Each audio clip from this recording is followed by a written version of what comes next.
distinguished Mr. Assoumani, distinguished heads of state and government, heads of delegations, distinguished friends and colleagues. I am glad to welcome you at the plenary session of the second Russia-Africa Summit. Here we have the representatives of the vast majority of African states and the heads of the leading regional organizations. This provides us with solid proof of the mutual aspirations of our countries and peoples to develop cooperation in all the areas, to enhance fair, open and constructive partnership. Russia and Africa share the strong ties of friendship and mutually beneficial relations, which had started in the middle of the previous century, in the years of the fight of the peoples of the African continent for their freedom. Over the decades, we have been providing support in the struggle of the African nations against colonialism. Unfortunately, certain aspects of colonialism still remain and are still practiced by the former metropolies, in particular in the economic, information and humanitarian areas. Russia remembers and honors the memory of the distinguished sons of Africa. To name a few, dear friends, we shall remember and we shall not forget them. The names such as Patrice Lumumba, Gamal Abdel Nasser, Nelson Mandela, Ahmed Ben Bella, Omar al-Mukhtar, Kwame Nkrumah, Samora Machel, Leopold Senghor, Kenneth Kaunda, Julius Nyerere. We also remember the other African freedom fighters and the national leaders of the African states. Based on the principles of equality and justice, they firmly defended the independence of their peoples, often at the price of their own life. The ideals of freedom, independence and sovereignty are quite important now in the current turbulent conditions on the international arena, when we're witnessing the establishment of a truly multipolar world order and the era of domination of one or several states is becoming a thing of the past, albeit with the resistance of those who got used to the idea of their own exceptionalism and monopoly in global affairs. It is no accident that the second Russia-Africa Summit goes under the slogan for peace, security and development. We're focusing not only on the expansion of the Russian-African strategic partnership, but also such cornerstone topics as global and regional stability, sustainable development of the continent, enhancing sovereignty of the African states in all the dimensions. Russia and the African states stand together to construct a new, more fair and just architecture of the world order. Together, we defend international law, the UN Charter and the central role of this global organization. We are trying to coordinate our approaches on the key issues of the international agenda. It is important to note that we have shared or similar positions on many of them. This is manifested by the main positions of the political declaration, which is drafted to be adopted by the summit. Russia and African countries are expanding cooperation in countering the spread of the terrorist threat, to react to the challenges in the area of information security. Together, we stand against the use and abuse of the topic of climate, human rights and so-called gender agenda for the self-centered political interests. We do not accept such illegal practices as unilateral sanctions and restrictive or even punitive measures that damage the countries who pursue an independent policy, which create economic problems in the global scale and hold back our development. And we cannot accept the replacement of the international law with the so-called rules-based world order that certain countries declare themselves and interpret and distort and change themselves. It is not entirely clear what these rules are and who created them.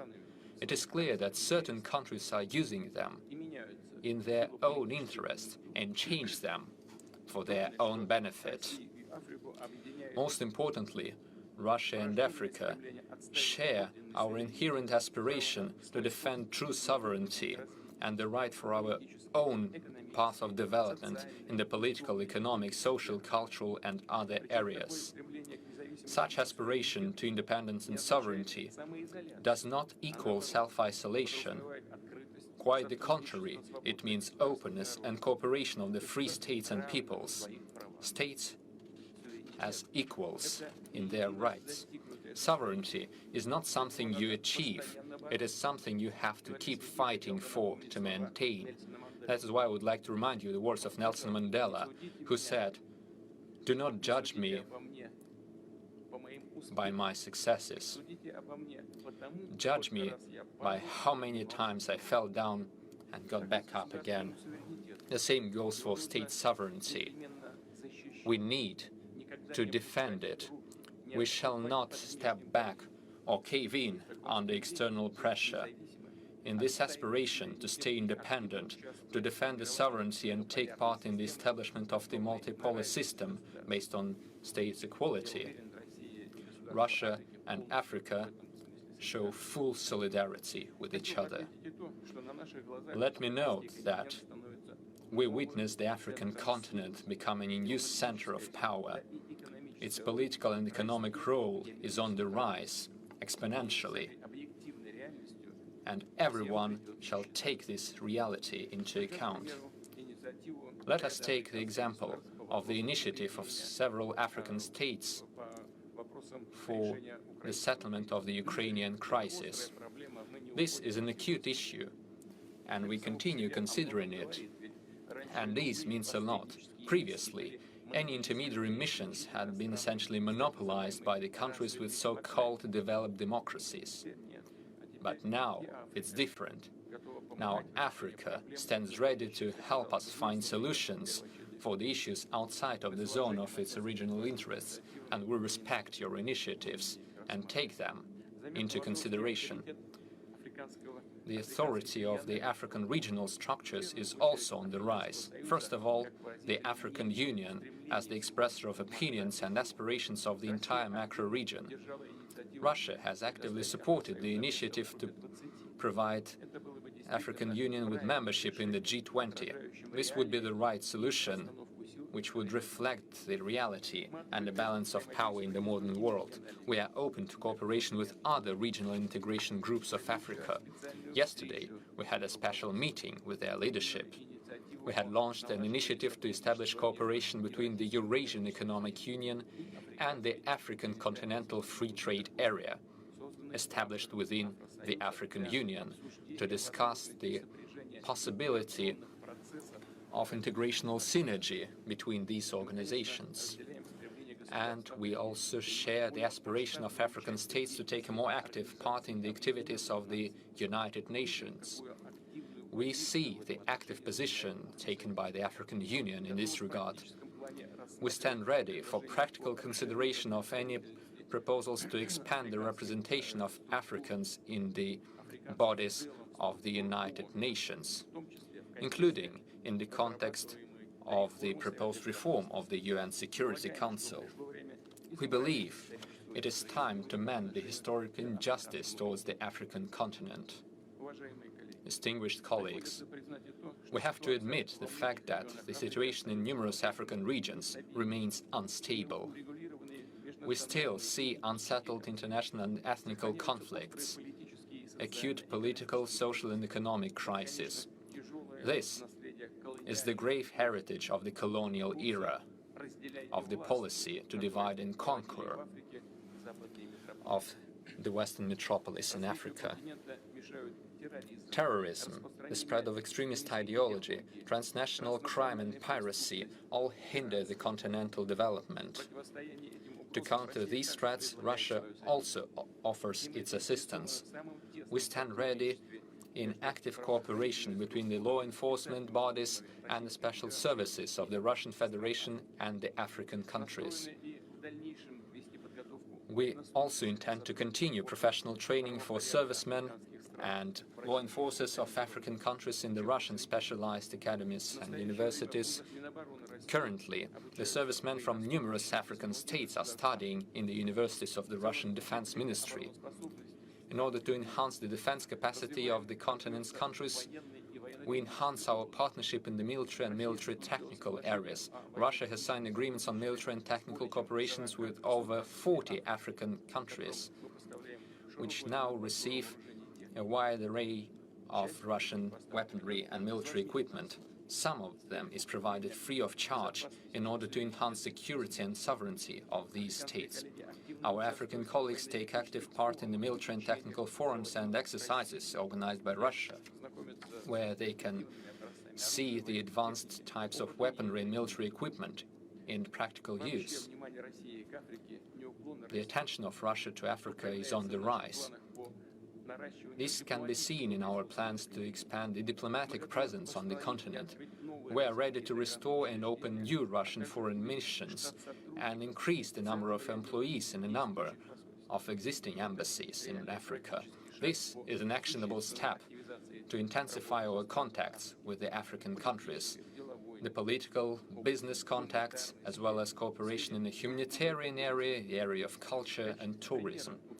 As an example, let me mention that following many years of suspension, we are about to restore the functioning of the Russian embassies in Burkina Faso and Equatorial Guinea. We also intend to expand the network of Russian science and culture centers, also known as Russian houses. They are currently active in 8 African countries, and they are about to appear in a number of new African states. We would welcome similar steps by our African friends, and we will provide all the necessary support in the opening of new embassies, consulates and other missions of African countries in Russia. Dear friends, I would like to say a few words of the economic and humanitarian cooperation with Africa. Yesterday's forum shows that both Russia and the African countries are actually eager to enhance cooperation in these areas. And let me be frank, our business has something to offer our distinguished partners from Africa. Despite the turbulence on the global market, the volume of trade with Africa is on the rise. It is clear that we are not at our full capacity today. In absolute figures, the current volume of trade is not what we should be satisfied with. We can do much more. So far, the volume is quite modest. The growth of the Russian-African trade and the diversification would be promoted by the use of national currencies in the trade and the establishment of new transportation and logistics chains. We understand the importance of unhindered supply of food products for the social and economic development and the support of political stability of the African states. Therefore, we expand and extend the shipments of agricultural products to Africa. In the year 2022, we have sent 11.5 million tons of grains to African countries, and in the first 6 months of this year, we have sent another almost 10 million tons. Despite the illegal sanctions against our exports, which seriously hinder the shipments of Russian food products and complicate the transportation, logistics, insurance and bank transactions. Let me underline that you, my dear friends, can rest assured that Russia shall always remain a responsible international supplier of agricultural products. We shall continue supporting the countries and regions in need. We will provide our grains and other food products, including shipments free of charge, shipments within the United Nations World Food Programme. Yesterday, as you know, we announced that in the upcoming 3 to 4 months we will provide additional 25 to 50,000 tons of grains to 6 African countries, free of charge. Overall, Russia intends to continue providing assistance for the development of the African continent by providing more than humanitarian assistance, but also trade preferences, supporting the creation of modern industries, agriculture, assistance through the relevant international structures and agencies. In particular, from 2020 to 2023, bilaterally, we have carried out 11 Russian humanitarian activities in 10 African countries. We were one of the first to come to the assistance of the continent states during the coronavirus pandemic. We have provided millions of test systems free of charge. We have provided mobile medical laboratories and equipment for the Special Infection Research Center. Russia takes part in the debt relief efforts for African countries. Currently, the overall sum of debt cancellation amounts to $23 billion. According to the latest request of the African countries, we will provide another $90 million for their development. To finish my statement, dear friends, let me underline once again that we are sincerely ready to stand side by side with our African friends, to work for the future, to create a genuine strategic partnership and interaction. We appreciate our relations with each African country and with the continent in general, and we are sure of the successful future of these relations in the current multipolar world which is in development. Thank you for your attention.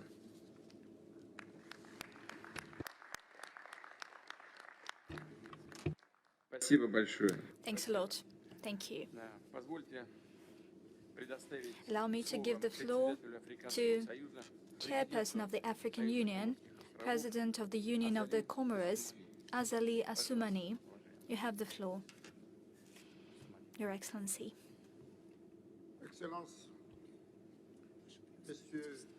Your Excellency, distinguished Vladimir Putin, President of the Russian Federation, Your Excellency, ladies and gentlemen, heads of state and government, distinguished Mr. Moussa Faki, President of the AU Commission, distinguished ladies and gentlemen present here, I bring you grace. Thank you for giving me the floor. At the outset, I would like to sincerely thank you for the warm welcome and hospitality. Thank you for having us here at this Russia-Africa Summit. We appreciated the dinner that you offered us yesterday. It was delicious, with wonderful concert. It showcased the great cultural potential behind this wonderful city of St. Petersburg. I would like to once again highlight our cooperation that sets an example. We have wonderful, skillful people, we have creativity, we have resilience, and it all deserves respect. This sets an example, and yesterday we reaffirmed it once again during our work that took place in wonderful conditions. It led to signing of multiple agreements which would contribute to our cooperation. Let me emphasize that our partnership holds great future, especially if we actively get on board the youth, the women. This is the future of our countries, and we need to nourish the skills of business to them. It would also benefit to the business climate of the African Union countries, as well as initiatives to encourage foreign direct investment. The African youth is very vibrant. There are a lot of startups SMEs. A great deal of effort is invested in research and science.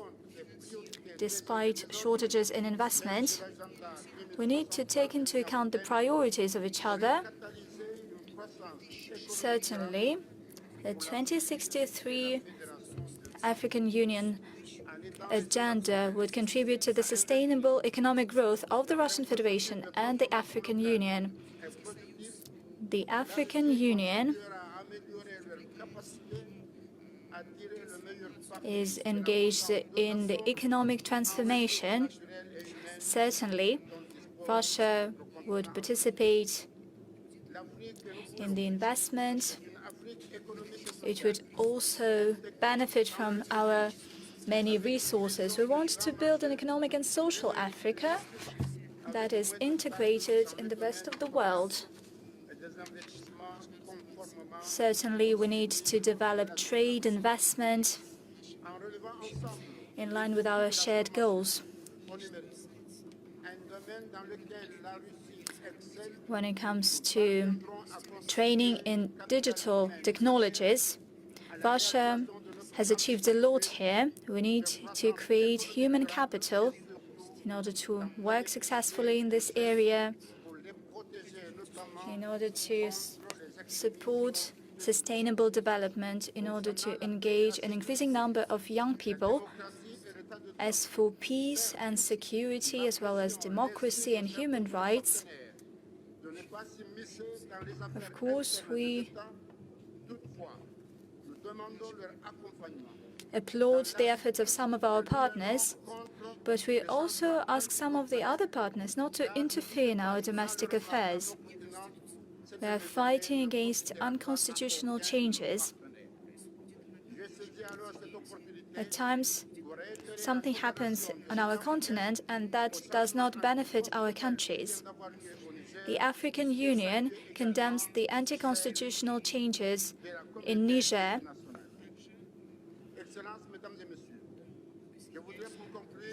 We also join here the international community.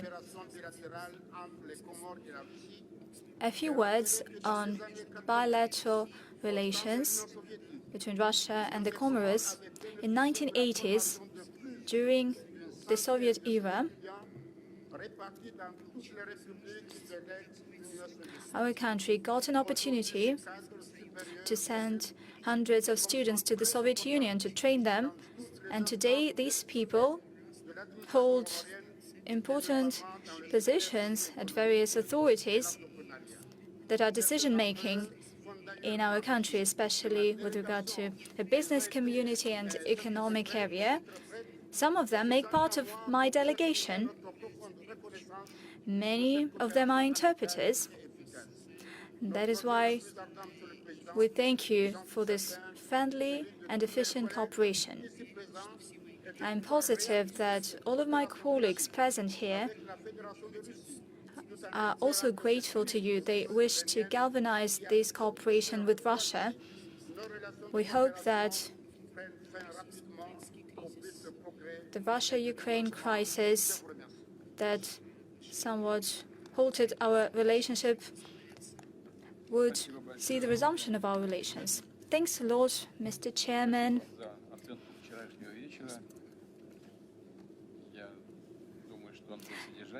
I believe that our yesterday's agenda was very meaningful, and I hope that you enjoyed the show. Just like the rest of you, our artists wanted to showcase not only what Russia has in terms of culture, but also the link between our cultures. And I believe that at the end of yesterday's events, they achieved to do that. Thank you for your statement. You have noted a lot of interesting things, especially when it comes to the youth. That is very sensitive. African young people are very talented. Many of those present here, despite the fact that a lot of time has passed after their training in the Soviet Union, they speak fluent Russian, highlights the quality of human potential in Africa. Thanks a lot. And now I give the floor to the interim president of Burkina Faso, Ibrahim Traoré. Over to you, Your Excellency. Camarade Président Vladimir Putin, camarade Président chef d'État, Your Excellency, Mr. President, Comrade Vladimir Putin, bonjour. Your Excellency, Chairman of the African Union, heads of the delegations, thank you. Hello. It gives me great honor to address you here this morning and to convey to you the fraternal greeting of my people. At the outset, I would like to thank the Almighty who allowed us to gather here today and to talk about the prosperity and the future of our peoples.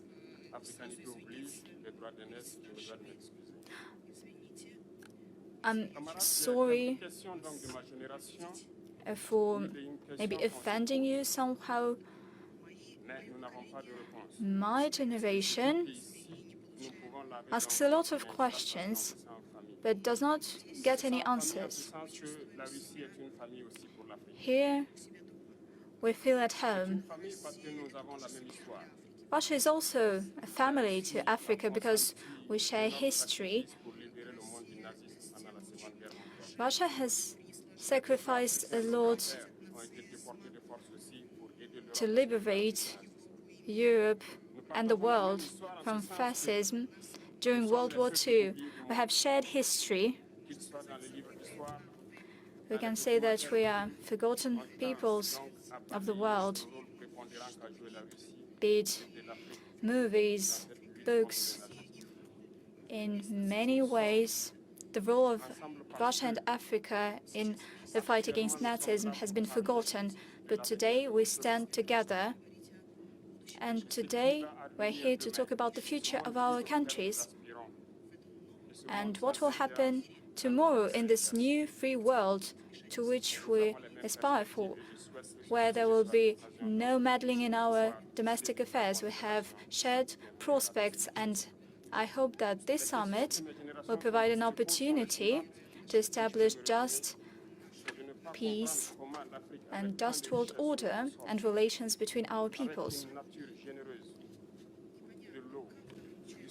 It's not quite clear to me how come that Africa, that has so many resources, water, solar energy, how come that currently it is the poorest continent in the world with the highest levels of famine? How come that we have to ask for help?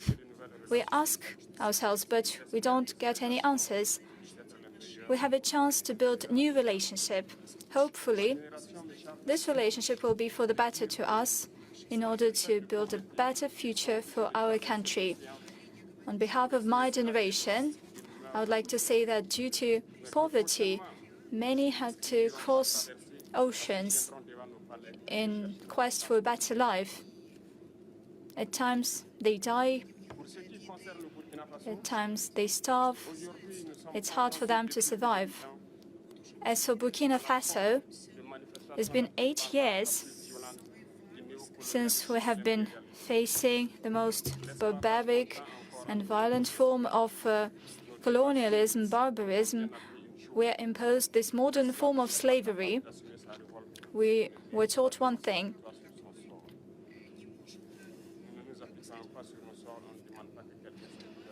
a slave that cannot rebel does not deserve pity.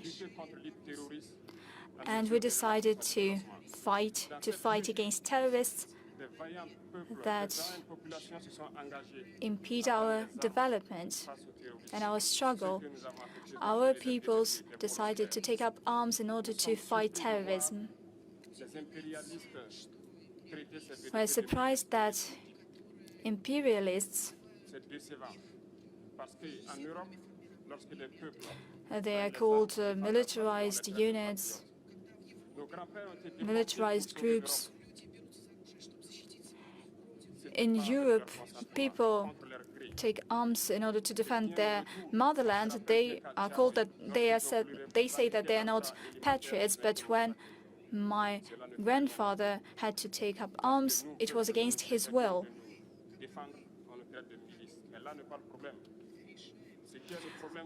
When people decide to take up arms,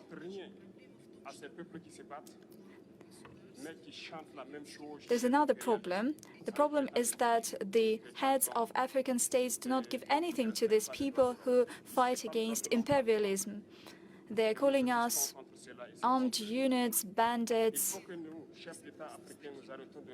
We do not agree with such an approach. Leaders of African states should not be puppets when imperialists treat them like that. I would like to convey a message to the heads of African states.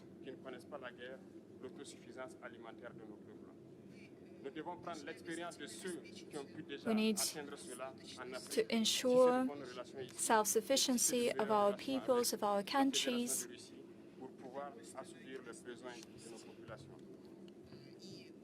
We need to ensure food self-sufficiency, and we need to meet all the needs of our peoples.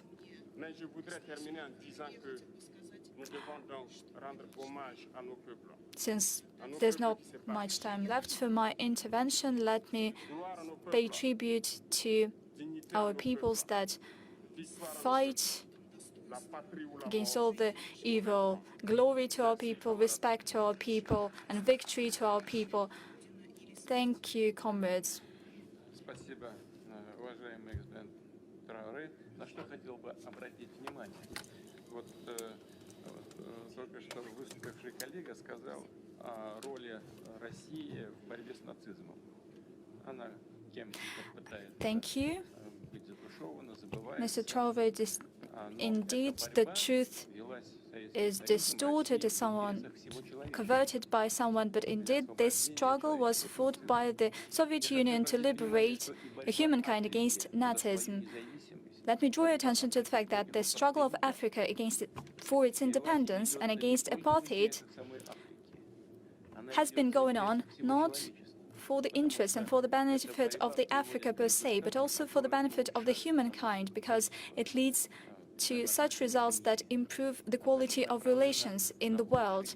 Hence, it improves the situation in the world at large. And in this sense, I agree with Mr. Traore.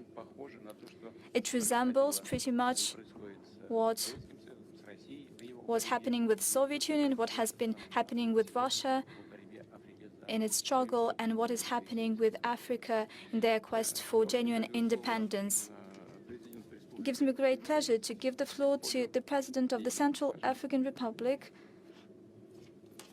or rather to the President of the Republic of Cameroon, Paul Biya.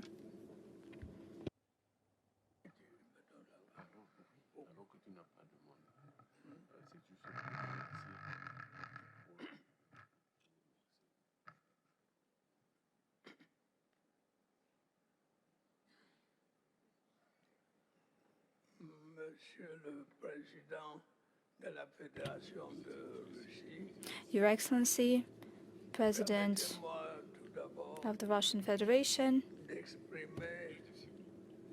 at the outset,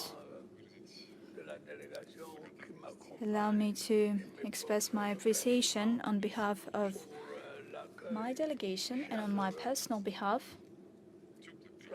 for the warm welcome, fraternal welcome that was accorded to us in this wonderful city of St. Petersburg.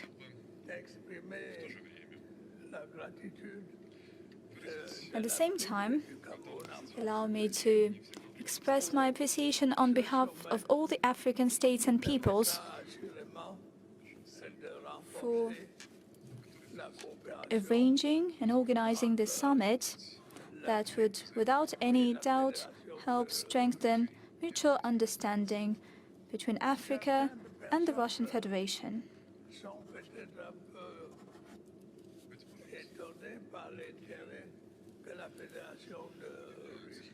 Probably many are surprised at the interest that is showcased by Russia towards Africa. Here I would like to underscore, and everybody knows about that, in 1960s,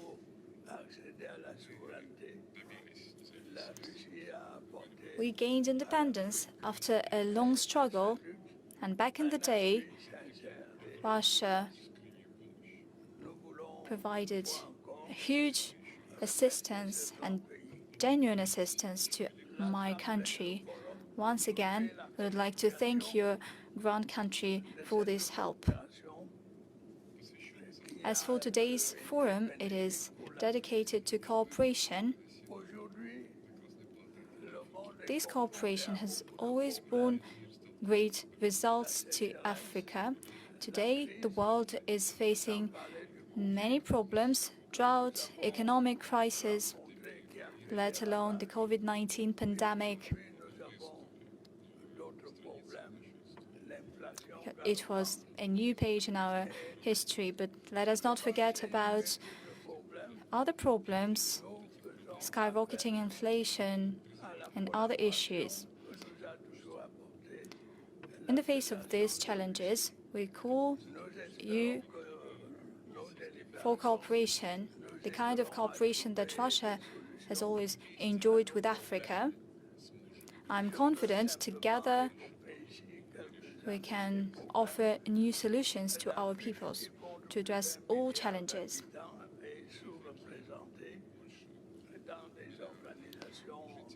There are more than 1 billion people living in Africa, yet we are underrepresented in international organizations, namely in the United Nations organization.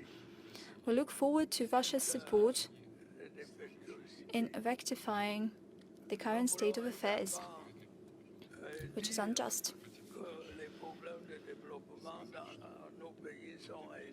Let me also say that the development problems are still urgent for our countries. The current crisis has further aggravated the situation.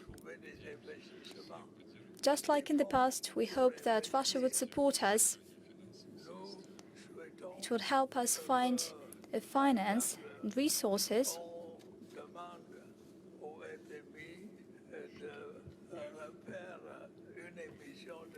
What we want is to send a request to the IMF, to other financial institutions, in order to resolve our problems, to address security issues and terrorist challenges. That is the area where we also need to cooperate. Indeed, Russia provides assistance to many countries of the world in its fight against terrorism. Africa faces these issues as well as many other challenges, the whole range of them, but hopefully together we will move towards resolving these matters. I won't keep listing all the difficulties and problems that we are facing. I would like to take this opportunity once again and thank the Russian Federation and its leadership for providing assistance to African countries in overcoming economic difficulties. Our students are studying at Russian universities. They get back to our country enriched with new knowledge, and this is something we are grateful to the Russian Federation for.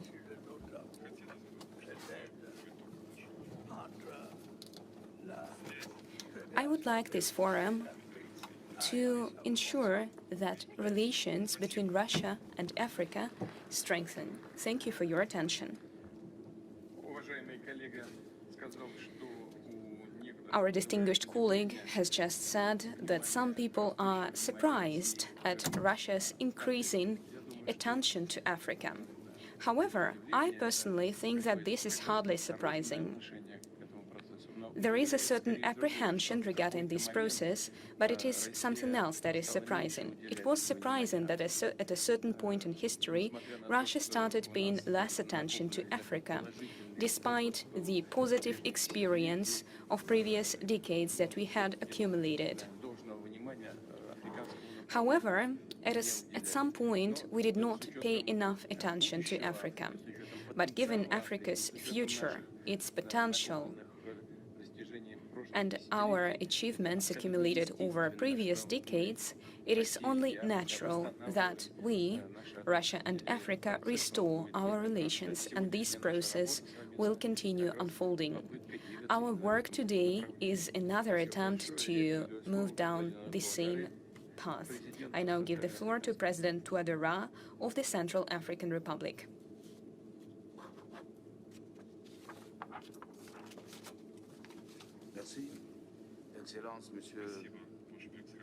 Thank you, Your Excellency, President Putin of the Russian Federation.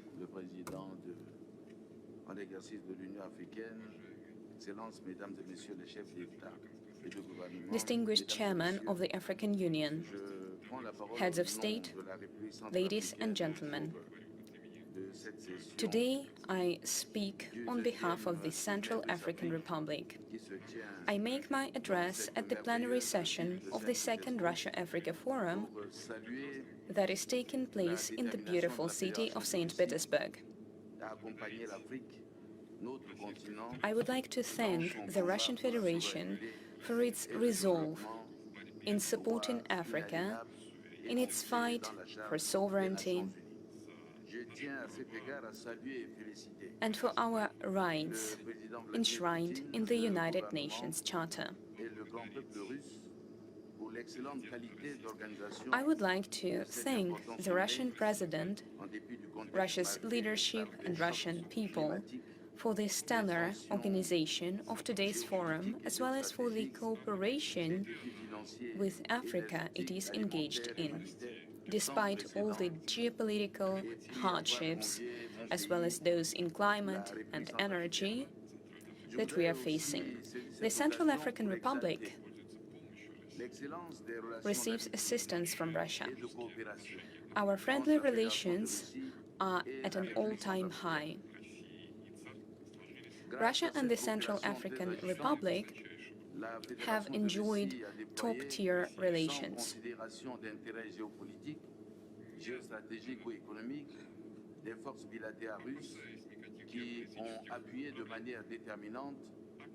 Undaunted by geopolitical hardships, Russia provides assistance to our country, including to our armed forces and security forces, in their fight against terrorist organizations. In 2021, these terrorist groups attacked Bangui, our country's capital. Our countries, our people, have relations that saved the democracy in our country. We have organized a free and democratic election, and we have managed to avoid a new civil war that would have devastating consequences. On behalf of the people and the government of the Central African Republic, I would like to express our gratitude to the leadership of the Russian Federation. Thanks to Russia's support, our country has embarked on the path towards peace and prosperity. Currently, we hold a plethora of summits and make many promises, but not all of these promises are translated to reality. However, we are traversing a food and climate crisis. Africa is looking for reliable economic and financial partners. Africa is striving for equal and mutually respectful diplomatic relations, as well as mutually beneficial cooperation. For a long time, the Central African Republic was subjugated to a colonial power. In 2016, our country started a new page in its history. Today, we diversify our diplomatic relations and establish bilateral ties with all countries who are desirous of doing so. We develop economic relations and various programs. The Russia-Africa Forum that focuses on a humanitarian component this year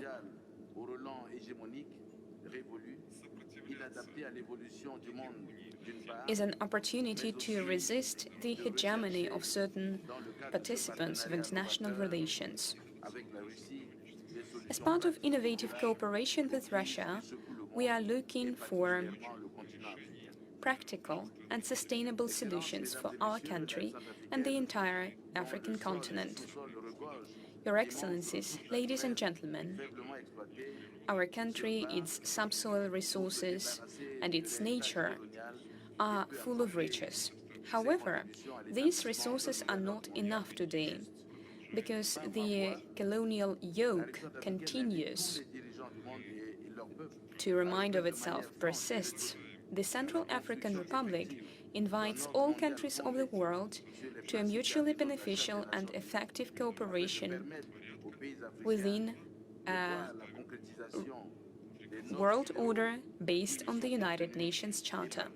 African countries want to see their ideals translated into reality, as well as peace, security, and harmonious development. Thank you. Dear colleague, you said some kind words about our international relations. Naturally, we will preserve the same level of international relations, including in the most sensitive areas of our cooperation. There can be no doubt about that. However, we can do and must do more. We have plenty of opportunities and will do so.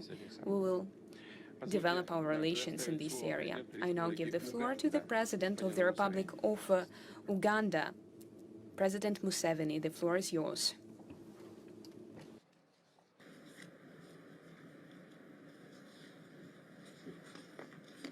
His Excellency President Vladimir Putin, Their Excellencies, the African heads of state and government, the people of Uganda send you greetings and well wishes. I have had the good fortune of watching and participating in freedom activities in our area for the last 60 years plus. In order to understand the struggles we have been involved in, we should be reminded that by 1900, the whole of Africa had been colonized except for Ethiopia. This colonization followed 500 years of taking slaves from Africa and the devastation that criminal trade caused. It was not only Africa that was colonized, but also much of Asia, India, Indonesia, Indochina, Burma, the Philippines, Malaysia, etc., and the subjugation and extermination of the indigenous people of the Americas and Australia. However, these criminal acts by the imperialists, the slave trade and colonialism, provoked the colonized people into launching a resistance movement by some of the black people in the United States of America, in the persons of Du Bois and Pademont, who launched the Pan-African movement. This was the first step. Secondly, in 1912, the African National Congress of South Africa was launched, led by new resistance fighters, different from before, when the leaders of the resistance were the kings and chiefs, such as Kabarega of Uganda, Mkwawa of Tanzania, Lobengula of Zimbabwe, Mwanga of Uganda. Thirdly, the huge country of the Soviet Union was taken over by communists in 1917, and so was the huge country of China in 1949. Those communists were staunch anti-imperialists. Fourthly, our good fortune was that the greedy imperialists started fighting among themselves over us. I'm referring here to the so-called First and Second World Wars.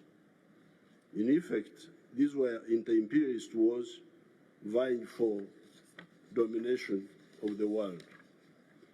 In those wars, the imperialists weakened themselves to the advantage of the anti-colonial movement. That is how India, Pakistan, Indonesia, etc. got independence. Some of the imperialists tried to cling to colonies, but they were defeated in Algeria, Vietnam, Kenya, Mozambique, Angola, Guinea-Bissau, Cape Verde, Zimbabwe, Namibia, and South Africa. Fifthly, even within the imperialist countries, we had allies that were against the evil system. People like Fena Brockway, Dingo Foot, Olof Palme were with us and with our parents before us in opposing this evil system. It is these 5 factors that caused the defeat of the imperialism and restored our sovereignty to some extent. These are, again, the anti-colonial movement in Africa, Asia, and Latin America, the rise of communism in the Soviet Union, China, Cuba, North Korea, etc., the 2 inter-imperialist wars of the last century that caused the weakening of the imperialist countries to our advantage, even when our parents were used as cannon fodder in those criminal wars, fighting the Japanese in Burma, the Italians in Ethiopia, the Germans in North Africa and Europe. Then 5th, the Pan-African movement launched by some of the black people in the United States of America, and the support by some fair-minded persons in the imperialist countries, persons, as I've already said, like Fena Brockway, Dingo Foot, Olof Palme, and others. We are therefore happy to be here in Russia, and we take this opportunity to thank the Soviet peoples and other socialist countries for that support. However, flag independence did not, in the majority of cases in Africa, mean healthy disengagement with imperialist economies. Up to now, many of the African economies still face the bottlenecks and distortions of the colonial era. Although some progress has been achieved, a lot remains to be done. That is why you hear that the GDP of Africa is currently US dollars 2.7 trillion, smaller than the individual economies of countries like Japan, Germany, etc., not to mention the United States or China. This stunting of the African economies is caused by a number of bottlenecks that I may not have time to enumerate here. We have, however, identified them, and we are handling them together with our brothers in the African Union. However, one example can bring out some of these bottlenecks. This is the issue of coffee. The global value of coffee businesses currently is US dollars 460 billion. 460 billion. This is the value of the coffee in the world. However, all the coffee producing countries in the world, Africa, Brazil, Colombia, Vietnam, all of us, take only US dollars 25 billion out of this. The coffee business in the world, 460 billion. All of us, the coffee producers in the world, our share, $25 billion.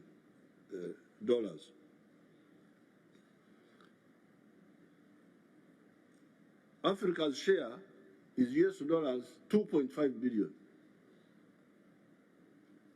Out of the 460 billion, Africa's share is 2 $2.4 billion. With Uganda taking $800 million, because we are now producing 800 million bags of 60 kilograms each. Germany, a non-coffee producing country, earns US dollars from coffee, 6.85 billion from coffee, more than all the African coffee producing countries. My young friend from Burkina Faso was asking about this, where the problem is. I could see he's very worried, our young soldier there. So you have the answer here. This is part of modern slavery. This is the modern slavery. What is causing this? Africa being locked into and also locking itself into only producing raw materials of agriculture, minerals, etc., and abstaining from adding value. A kilogram of good coffee today earns about US dollars 2.5. The same kilogram roasted and processed outside Africa earns about US dollars 40. So we get $2.5 for a kilo of coffee. Somebody who is clever outside gets $40. This is the hemorrhage that has stunted Africa's growth. There are other bottlenecks, but I do not have time to go into them. Therefore, my proposal to our allies of Russia, India, China, etc., is to point out to them that they could help here by policy decisions to buy value-added products from Africa rather than raw materials. Those are products like processed coffee instead of bean coffee, chocolate instead of cocoa beans, textiles instead of just cotton, steel instead of iron ore. Iron ore, we call it, our languages are richer than English, we call it obtare. Obtare, that's iron ore, different from the metro. Electric batteries instead of just lithium, etc. Part of the issues we are solving among ourselves in Africa is the issue of the free flow of goods and services in the continental free trade area. If this is addressed, the other problem of food, which people are talking about so much, for African societies, will also be partially addressed. In Uganda, we don't have a problem of food. Uganda is a net exporter of food. Products like maize, milk, bananas, fruits, fish, cassava, not to mention beverages like coffee, tea, cocoa, vanilla, etc., are produced in big quantities, and with irrigation, bigger quantities are possible. Without irrigation, our farmers produce 5.3 tons of bananas per hectare. With irrigation and fertilizers, that production has gone 53 tons per hectare in some of the government-supported farms. It is therefore important for our partners to know that some of the African countries, such as Uganda, produce huge quantities of food, and moreover, food of unique nutritional value, beef with yellow fat, instead of the cholesterol-laden types you get from many parts of the world, potassium-rich bananas, high cream milk, fish with a nuni, Nairopatch bladder, that is a cure for some maladies, millet with protein, carbohydrates, and iron together. What we actually need are markets in both Africa and beyond. This is part of the problem. Some of the African countries have got a lot of food, but they cannot sell it to the other countries because of the trade barriers within Africa. Secondly, you could also encourage your companies. Кроме того, вы можете также работать с своими компаниями, чтобы они сами способствовали созданию добавочной стоимости в Африке. Value addition to the abundant raw materials in Africa means more jobs for the unemployed African youth that are dying in the Mediterranean trying to reach Europe and more money in their pockets. They will then afford to pay for more electricity generated by turbines made from outside, which creates more jobs and money for the turbine producers outside. After some delays, we in Africa are making some good moves. One of them is the CFTA, the Continental Free Trade Area, that is uniting the huge market of Africa of 1.5 billion people. We shall be 2.5 billion in the next 30 years. Remember that Africa is 12 times bigger than India in land area. But until recently, the population of India has been bigger than that of Africa. Therefore, Africa has actually been underpopulated for much of the millennia. The fact that it is the origin of man, Homo sapiens sapiens, 4.5 million years ago, notwithstanding. Today, on account of modern medicine, Africa will have optimal population for the first time in human history. Finally, those who foment wars on account of ideological issues are wrong, and they are time and opportunity wasters.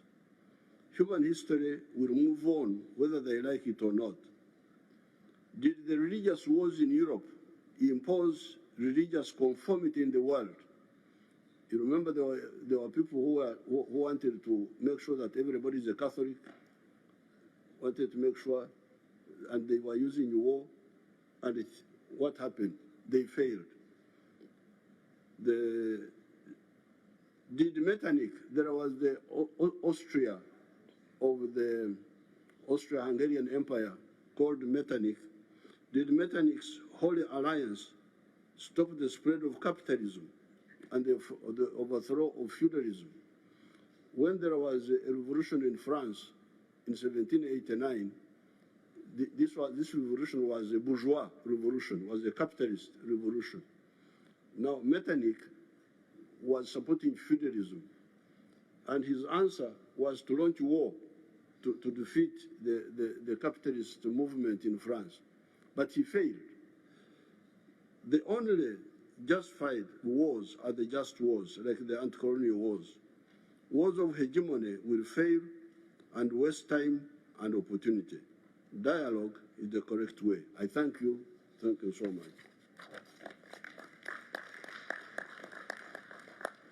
Большое спасибо. Thank you very much. Колонизация других стран, работорговля сегодня It is true that slavery today is recognized by all as a crime. There is no denying that. But back in the day, they did everything to fight against you during the liberation struggle. Obtaining your own flag, as mentioned by our colleague, is not enough to be truly independent. Certain countries are trying to retain their monopoly in the area of finance, in the area of technology, in the area of digital technology, and in the area of food. This is unacceptable. We shall fight against that.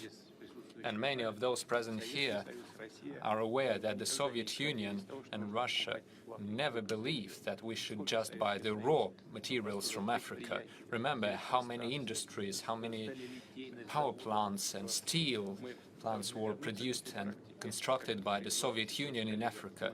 We shall come back to that practice, and we will be doing that on a bilateral and international basis. Thank you very much. Now allow me to give the floor to the President of the Republic of Congo, Mr. Sassou Nguesso.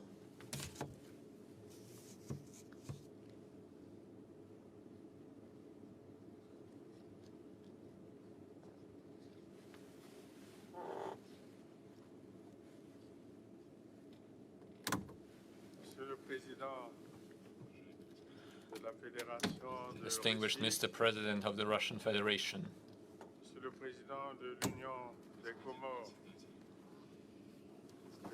Distinguished Chairman of the African Union, President of the Union of Comoro Islands, distinguished ladies and gentlemen, heads of state and government,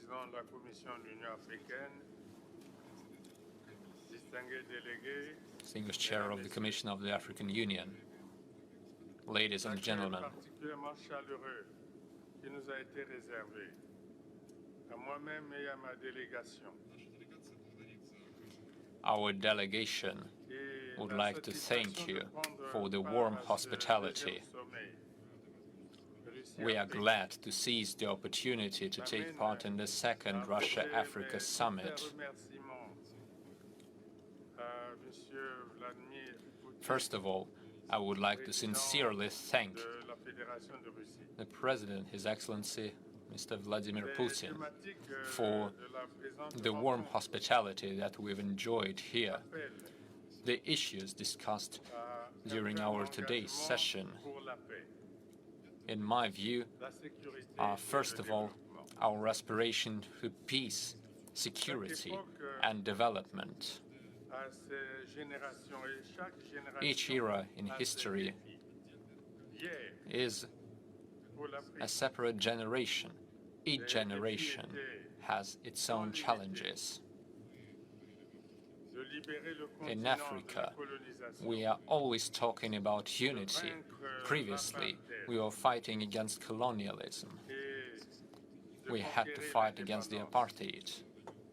We had to fight for our independence. And during this fight, Africa has enjoyed the support of the former Soviet Union in its fight for independence. And all of that was a part of the strategy of solidarity. This used to be called the internationalism principle. In order to achieve genuine independence, the African countries required competent professional elites. And then, the former Soviet Union has provided us with great assistance. Millions were spent for the professional training and education for African specialists. Thousands of scholarships have been provided. Today, our goal is development for the good of 2 billion Africans. That is the population that we're expected to see by the year 2050. Today, just like yesterday, as part of the liberation struggle, we are saying that we are fighting for our development. And Africa cannot continue this fight alone without its friends and partners. The world today has turned into a global village. We're all living together. Mr. President,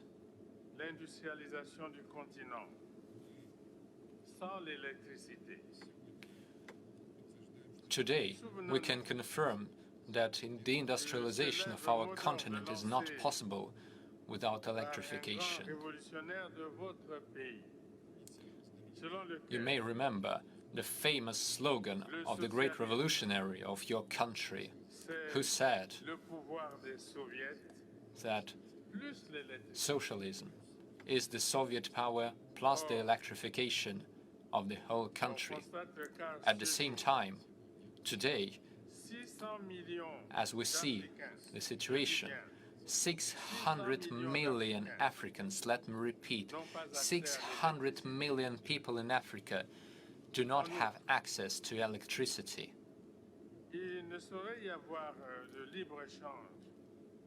Moreover, speaking of the African continental free trade area, as well as the free movement of people, of goods and services,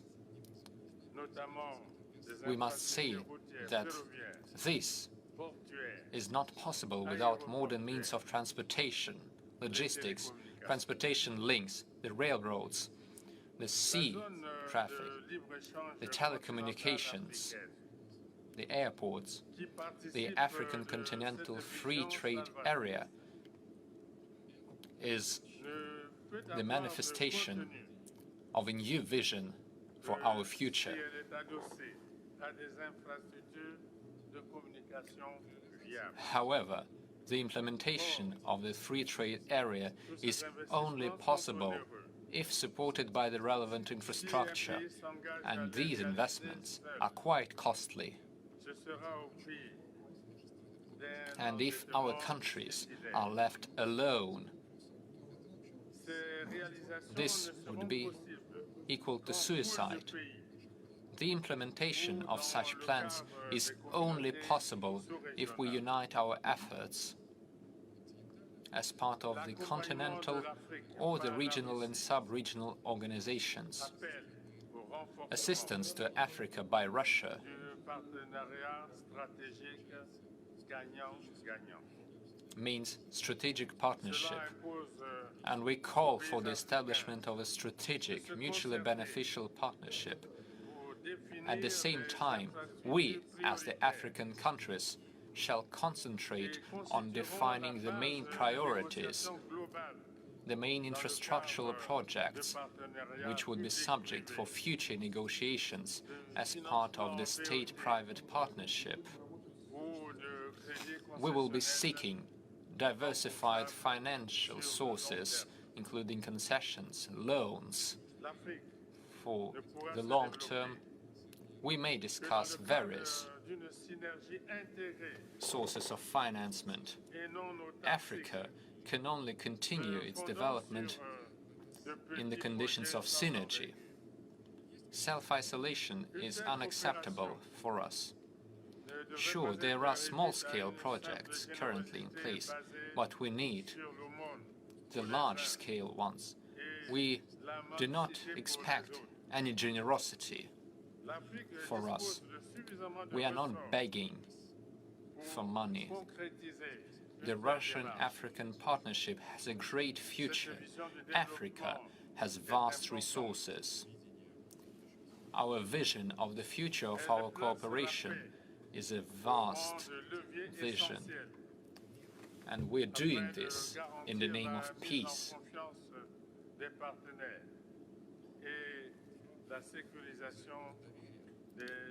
Based on the mutual trust and confidence between the partners. This would allow us to comply with all the obligations and complete all the initiatives. Speaking of peace in Africa, I would like to repeat that we do have an aspiration for peace in Africa and in Europe as well. This is exactly why I am once again calling to put an end to the Russian-Ukrainian conflict. There is one African saying: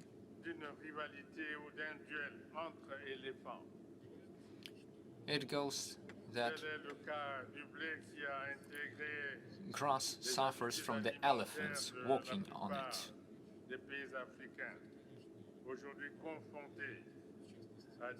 This means various aspects of our activities. This is a comprehensive problem. Our population is affected by numerous difficulties and problems. Coming back to the Russian-Ukrainian conflict, let me say that the African initiative is worthy of attention. We cannot underappreciate it. This is exactly why I support the words of Mr. Putin on this topic. Once again, let me say that we retain our optimism. We have numerous problems, and we discuss all of them during this summit. And we are once again calling to restore peace in Europe and in your part of the planet. Thank you for your attention. Thank you. These are very important matters, and we will definitely discuss them. Today we will have a special session for that, or for the matter of peace. It is truly so.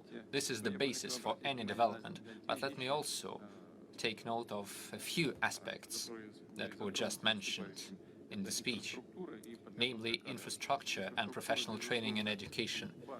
Infrastructure is the basic condition for development. This is obvious. And here, I would like to point out the following. Russia has the competence in the development and construction of any infrastructural projects, and very good competence and experience. We have the financial sources for such projects. What remains is to work together to elaborate joint, mutually beneficial and economically sound tools and solutions for these matters. Africa has sufficient resources to work together with its partners, including partners from Russia. Speaking of professional training and education, we have very good experience of working with talented youth from Africa. Very good. This is the most important aspect. The future of the world economy depends on technology, on high-tech. It is impossible to move on without specialists. This is a very important area of our joint work. Thank you very much. And now I would like to give the floor to the President of the Arab Republic of Egypt, Abdel Fattah al-Sisi. Please.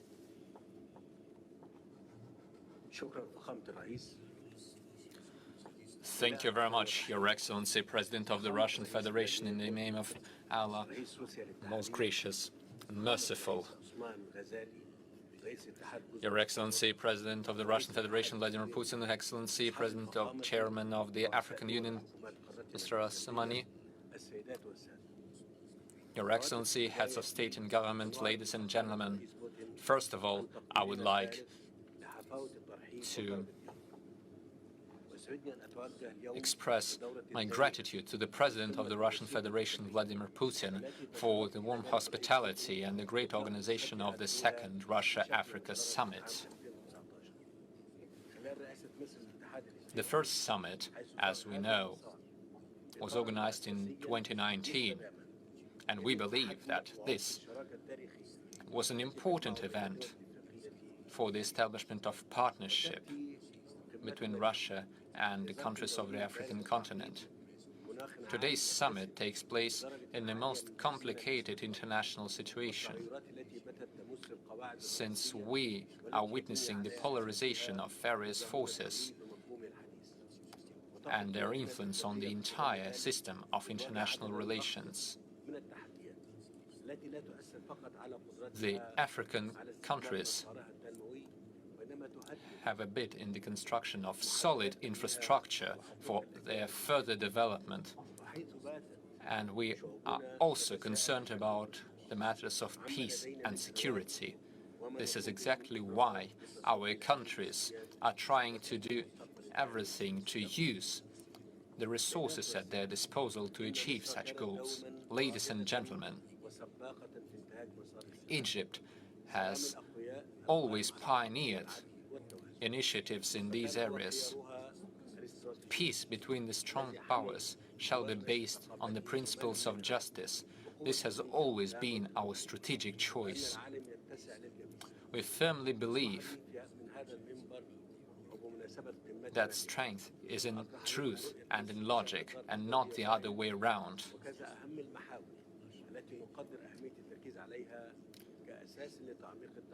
Sure, we have our own opinion on what is happening today, and this is important for further development of our strategic partnership. First of all, the African countries should use their sovereignty.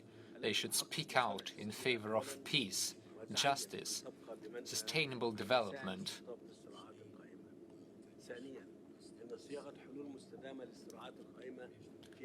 We shall always adhere to the same position regarding all the complicated issues that we are facing today within the United Nations, including the matters of peaceful settlement of the existing crisis. We should also carefully consider the reasons and the origins of the conflicts and their influence on peace and security. We also need to closely consider the issues related to the impact of international sanctions on one country or another, we should take into account the goals of development of African countries in light of the challenges that these countries face. We should take into account the issues of food security, growing food prices. That is why we need to swiftly find a solution to food supplies issue, supplies to developing countries, and we need to bear in mind all the relevant issues. Naturally, we need to build consensus on the Green Deal, and we need to take into account the needs of all the countries, as well as the repercussions of this situation for many countries and peoples. As for the stance of the African countries, it is built upon moderate views that we profess, and we believe that we need to resolve all these matters guided by our interests. Here, financing issues are very important, and Russia's support to African countries.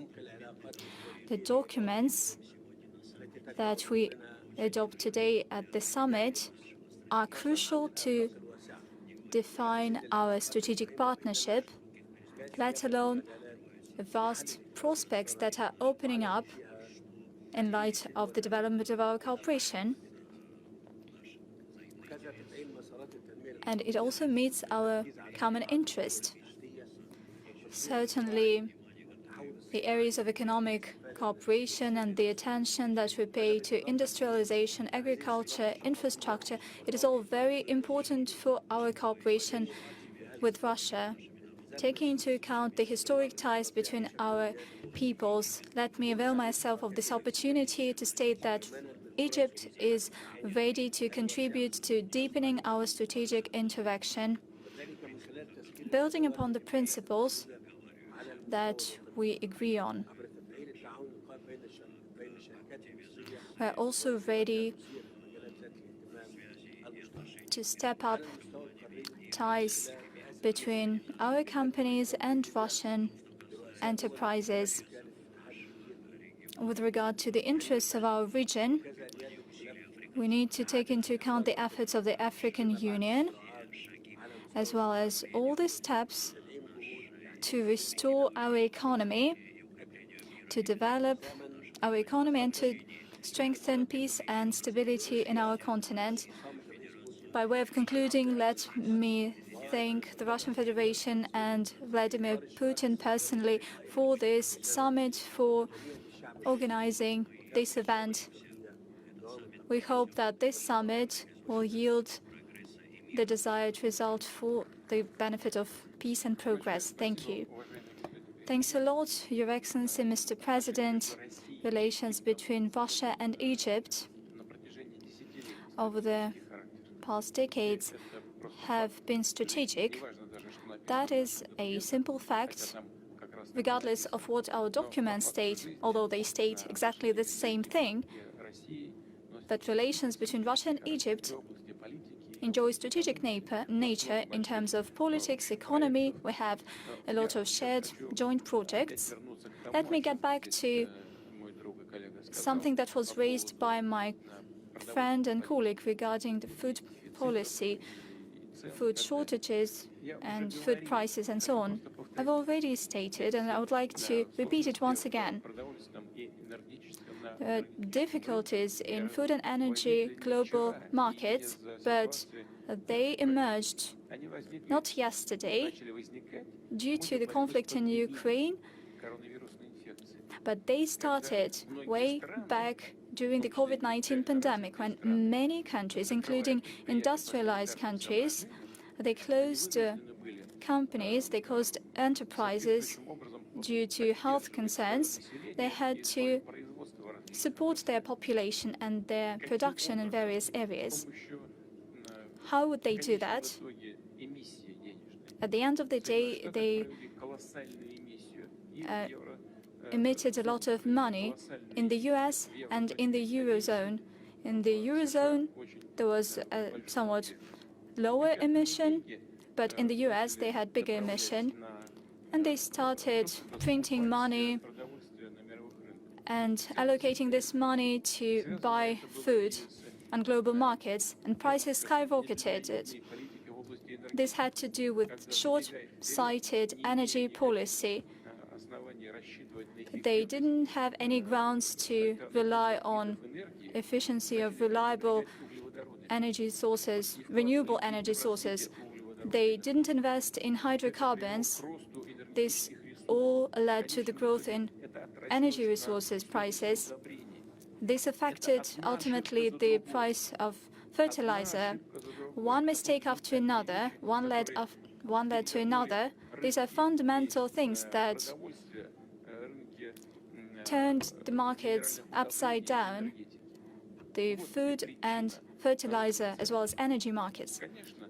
This is the cause of all the problems. Certainly, the developments in Ukraine fuel the current problems, but the thing is that it was caused by the financial and energy policy of Western industrialized countries, as well as financial policy of the West. That is the root cause of the price hike on food markets. But certainly, we need to think about other matters that are on the agenda. I'm talking about the crisis in Ukraine. Thank you for your statement. Now I give the floor to the President of the State of Eritrea, Isaias Afewerki.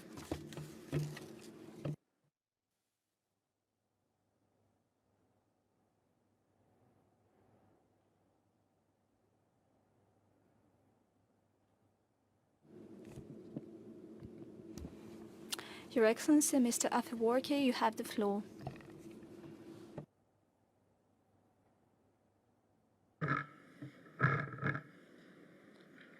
Excellency President Vladimir Putin, I would like to thank you for giving me the floor. I have an unwritten document to mention the statements made by previous speakers have addressed almost the fundamental issues of this joint summit between the Russian Federation and the African continent.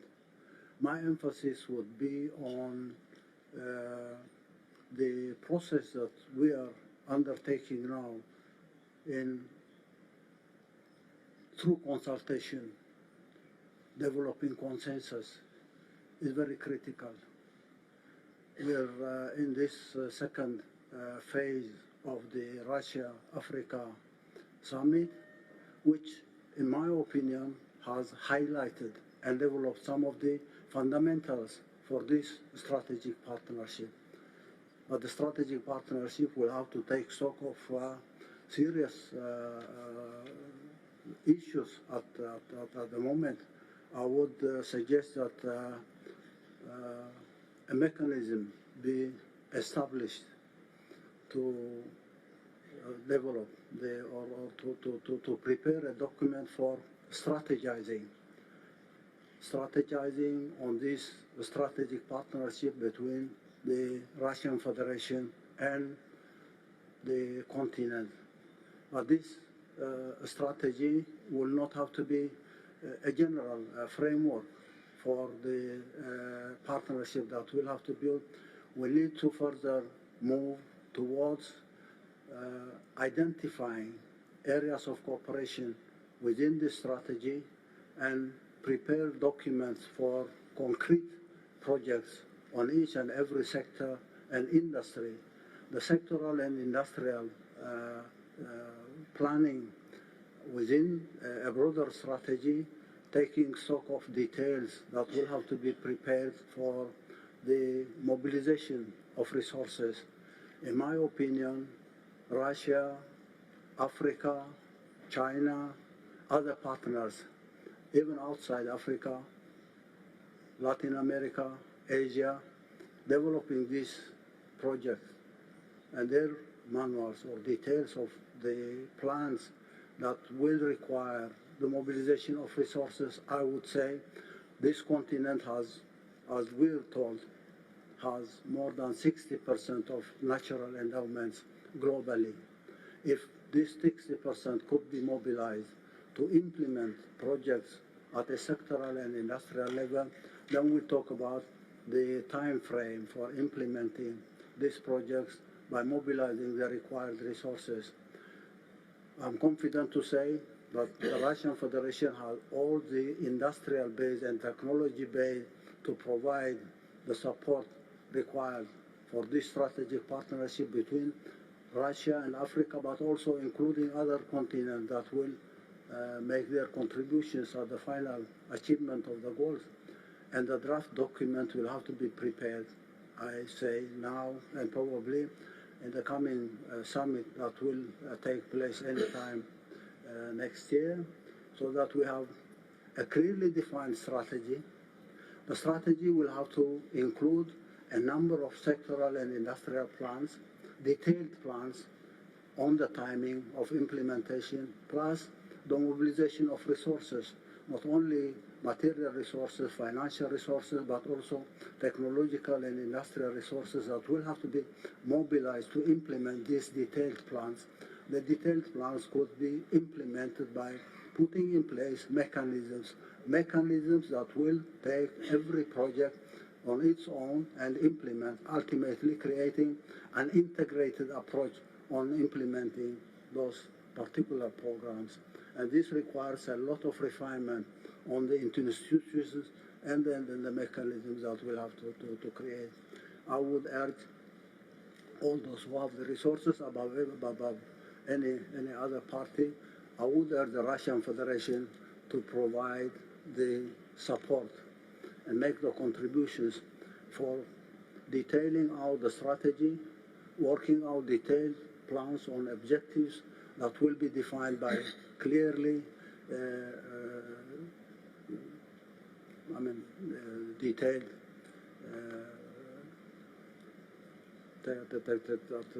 technological and quantifiable numbers, plus the time frame for implementing this project. Once we have this document ready, the contributions from each and every partner at the continental level, on the part of the Russian Federation, plus other global partners who will join our effort to change the reality in Africa, because the coming generation after 25 years will have a population of 2.4 or 2.5 billion within the continent, and their issues will have to be addressed at an earlier phase rather than later on facing challenge for the implementation of this project. I think this second summit will have to take stock of the preparation of this document so that each and every one of us will be ready or even working on some of the projects that will need the mobilization of resources that we can make available to the success of this strategic summit. I once again would like to thank you, President Putin, for creating this conducive environment for exchanging ideas and developing consensus, but going beyond that to implementable, sustainable programs for the benefit of humanity, not only Russia and Africa. Thank you again.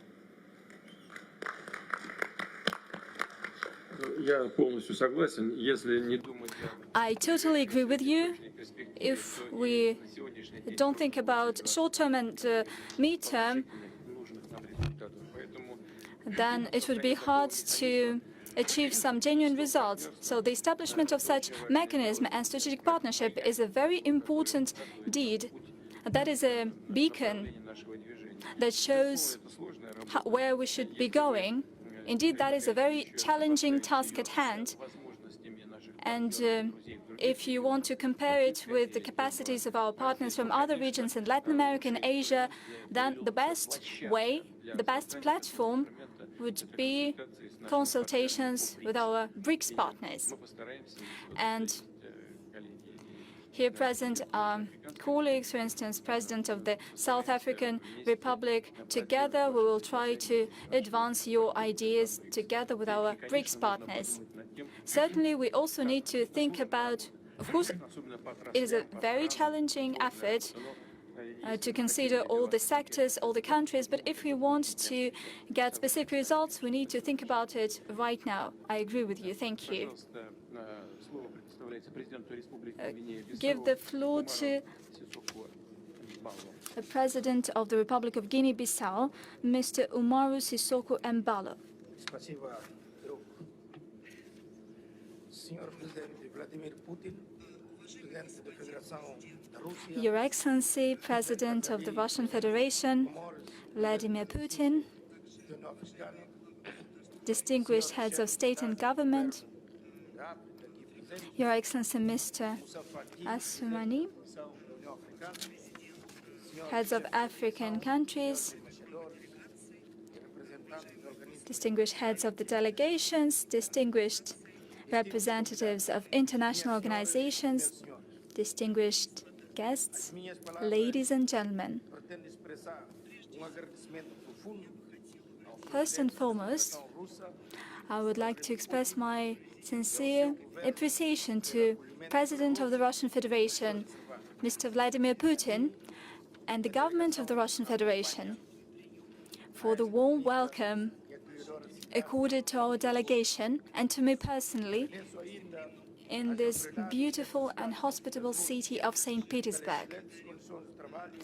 I also thank the administration of St. Petersburg for the excellent working conditions that are one of the keys to the summit's success. St. Petersburg was previously called Leningrad, and certainly this is a historic city. This city, during murderous fight of World War II, inspired people all over the globe. And after that, they started their struggle to liberate their nations. Distinguished ladies and gentlemen, heads of state and government of African countries, these days, the two international events are taking shape, they are getting their substance, and they are held in St. Petersburg. The first one is Russia-Africa Economic and Humanitarian Forum that already took place. It adopted the plan of action for 2023-2026. And now we are participating in the Russia-Africa Summit. The goal of the forum and the summit is to renew and to strengthen historic and genuinely strategic ties that in the second half of the 20th century defined the national liberation movement in Africa. Your Excellency President Putin, dear guests, the delegation of Guinea-Bissau came to St. Petersburg, that we have done our homework. We identified the following priorities: cooperation with Russia in three main areas that are important for the development of my country, namely education, youth and sports, mining, energy cooperation, infrastructure, fisheries. Naturally, the government of Guinea-Bissau will cooperate with the Russian government, both bilaterally and multilaterally, in accordance with the plan of action adopted by the Forum, namely Russia-Africa Humanitarian and Economic Forum. We would use all the potential of our relationship. Thank you. Thank you, my dear friend. You have pointed out three major components: energy, education, and fishery is part of food. In all of the above-mentioned spheres, we have great capacities, wonderful cooperation, and the relevant financial resources. We are going to continue working together based on your proposals. I now give the floor to the chairman of the Presidential Council of Libya, Mr. Al-Manfi. Mr. President, Vladimir Putin, President of the Russian Federation, dear heads of state, Mr. Assoumani, Chairman of the African Union and President of the Comoros,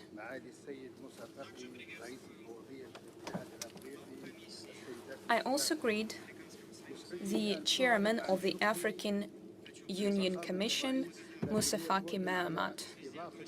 I would like to express my gratitude to President Putin of Russia.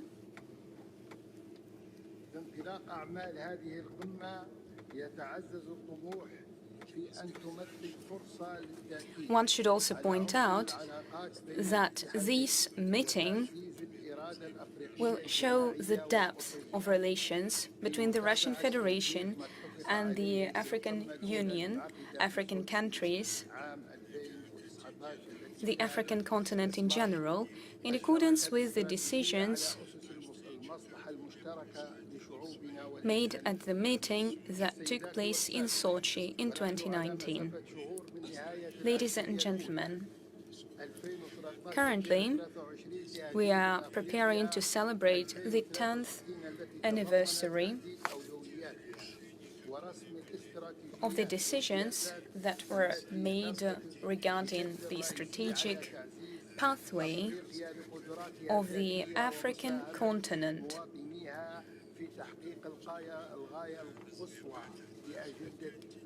in order to develop our continent and involve it and its citizens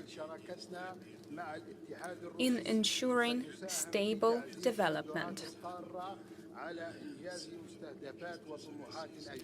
In cooperation with the Russian Federation, naturally, we are going to carry out the key principles on our continental agenda. We will develop our digital economy, get ready for the green revolution, and tap the natural riches of the African continent.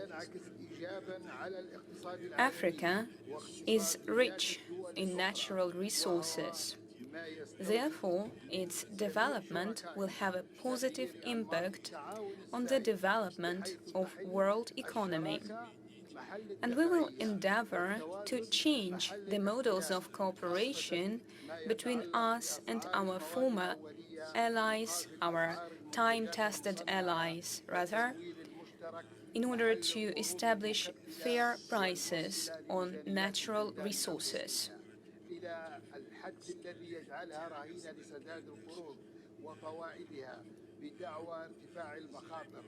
We will oppose onerous loans and credits that become a burden for our people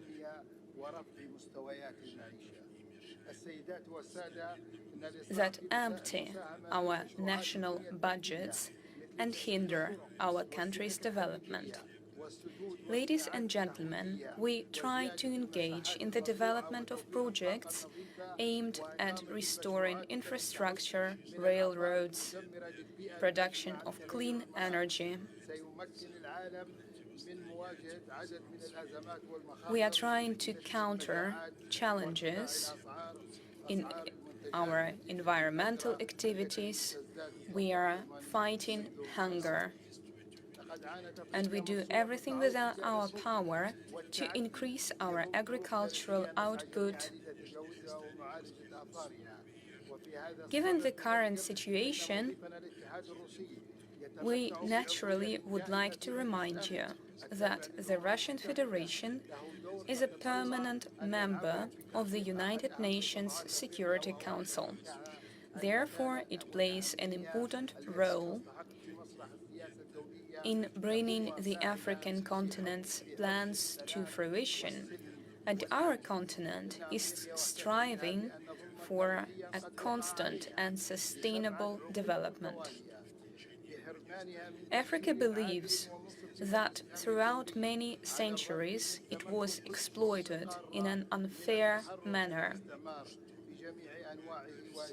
And despite the fact that formally all countries have managed to overthrow the colonial rule, in reality, we have not managed to create genuine national states. And together with the African Union, we must endeavor to change the membership of the United Nations Security Council.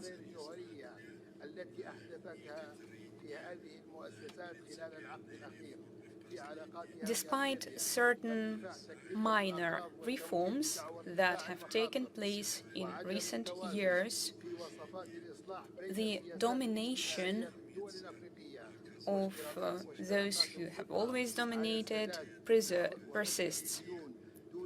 We come under pressure. They use our financial debt for their interests, destroying our economy and increasing poverty and extreme poverty in our countries. All of that, as well as other circumstances, testify to the fact that the Russian Federation might assist us in establishing fair relations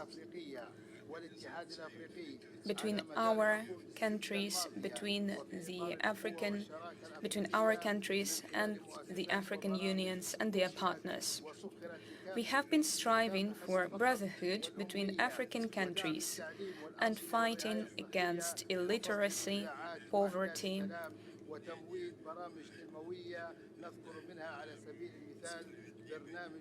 in the name of establishing a just system.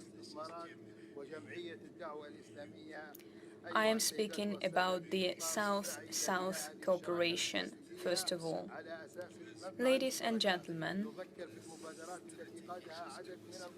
we would like to see this strategic cooperation to develop further, and a number of African leaders have signed beneficial agreements with the Russian Federation.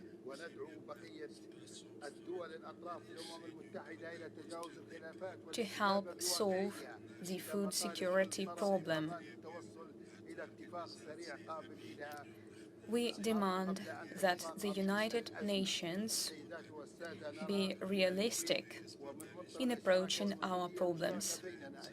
Ladies and gentlemen, it is also quite beneficial for us to have shared responsibility, because when Libya overcomes its problems, it will be a fully fledged and efficient member of the United Nations.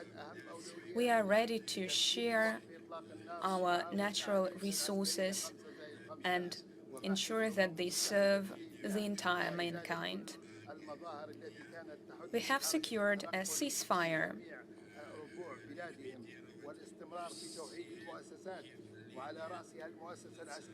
We are working to eradicate all phenomena behind national strife. We are working on establishing common armed forces in our country, and we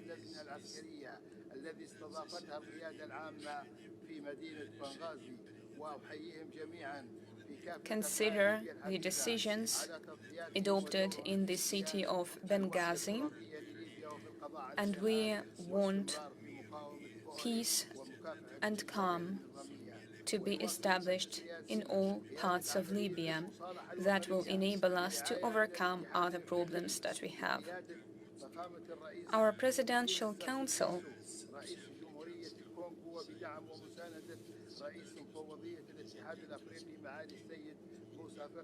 as well as the African Union, presided by President of the Congo, are working together in order to solve our problems. We also address our friends in the African leadership, as well as our friends in African countries, asking them for help in ensuring that all foreign forces leave our territory. Recent events in the brotherly country of Niger are naturally troubling us. We very much wish legitimate authorities to be established there. I thank the Russian people and its government for the invitation. Thank you, distinguished colleague. You have mentioned a number of issues, including food security, energy, education, digital economy. Naturally, what matters most is that a ceasefire is necessary for Libya, and it's essential to ensure genuine national unity.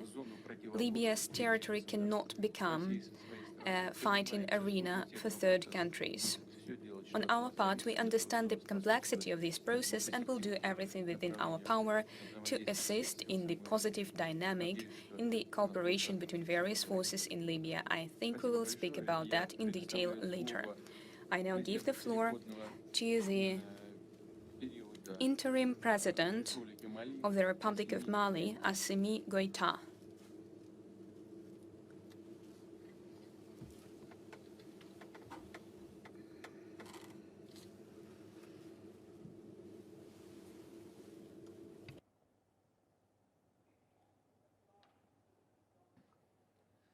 Excellences, Monsieur le Président de la Fédération de Russie, Excellences, Monsieur le chef d'État et de gouvernement, Your Excellency, Mr. President, Monsieur le Président des instances, Your Excellency, Sir Heads of State, distingués invités, Mesdames et Messieurs, je voudrais tout d'abord saluer ladies and gentlemen, Son Excellence, Monsieur Vladimir Putin, I thank His Excellency President Putin of the Russian Federation, as well as the government of the Russian Federation and the organizing committee for your invitation to us to participate in the work of this summit. I thank you for the cordial welcome I have received.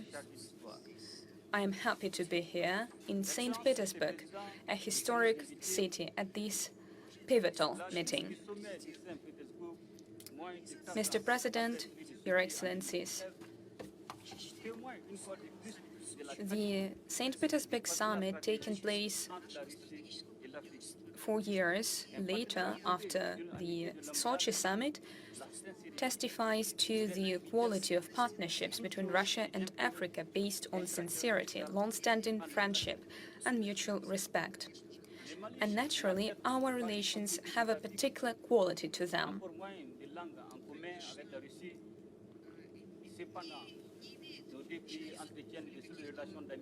Naturally, Mali does not share common language with Russia or something like that, but we have been cooperating since 1963, when our country has gained independence. Despite various changes that have taken place, our relations have intensified and diversified, and they can be seen in infrastructure, science, agriculture, tertiary education, defense, security, and other sectors. Despite the geopolitical situation and the global circumstances, the people of Mali is mobilized.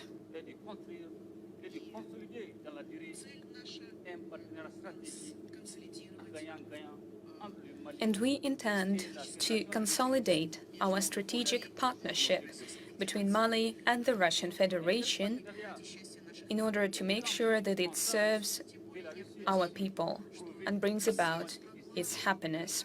This partnership is necessary.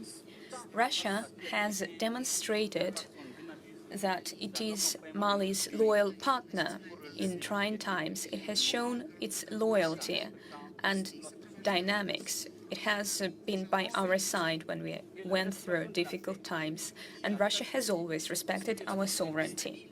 In order to ensure peace and security and restore peace, security, and stability,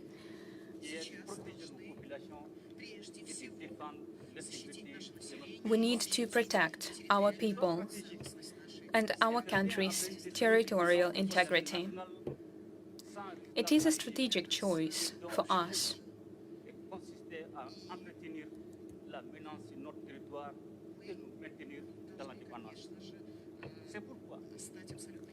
And naturally, we must become fully independent and self-reliant. We need to strengthen our armed forces. This is why in Mali we have defense cooperation with the Russian Federation, and we thank you for your support and friendship. Thanks to Russia, we have strengthened our security forces, our defense forces, other uniformed agencies. Right now, the armed forces of Mali are on the offense. We have brought down the number of attacks against our military bases. We have ensured security in various places. And I thank you, Mr. President, once again for your support, for your government's support. Thanks to you, we have made strides in our fight against terrorism.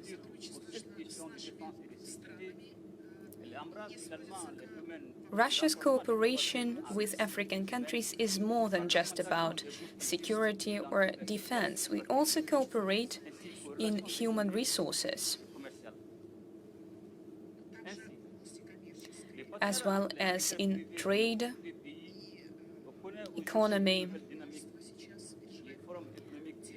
Our partnership has received a new impetus in economy and monetary cooperation. For us, it is a wonderful opportunity to strengthen our bilateral economic ties.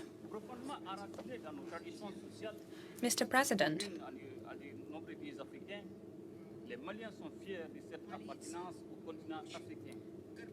the people of Mali are proud to belong to the African continent.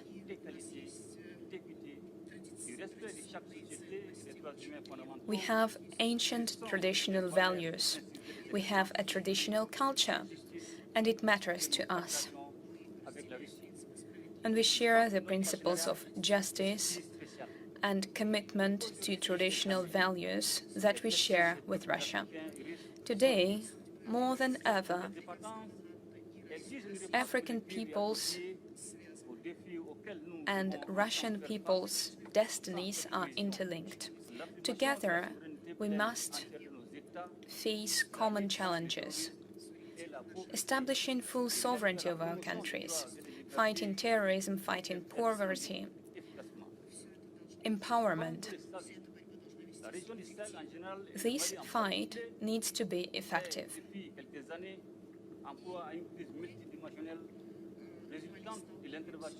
In Mali, we face a significant crisis which resulted from NATO's intervention in Libya. We also face various defense and security challenges. We have also faced the consequences, the ramification of the COVID sanitary crisis. This is why I would like to thank all of our friends for their support. We thank our Russian friends for their support to the Sahel. Mr. President, I would like to support your work on concluding a fair international agreement on exporting grain to the African continent.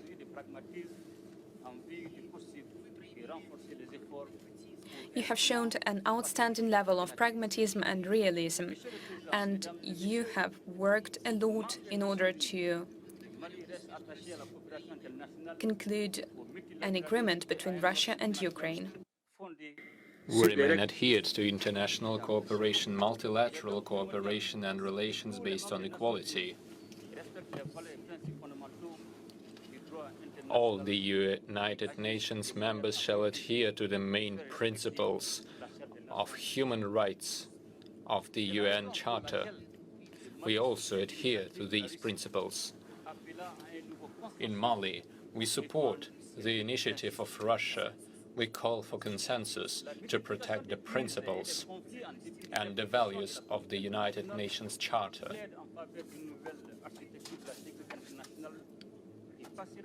We stand in favor of a new architecture of international relations. This would mean reform in the UN Security Council. Our global community shall spare no effort to ensure fair and just reform without politicization of the human rights issues. We shall avoid double standards. Speaking of the UN Security Council reform, this is the most important matter within the UN work. The African Union needs 10 permanent spots on the UN Security Council. We stand in favor of stability, of security, and this definitely means reform of the UN institutions based on the principles of justice and fairness.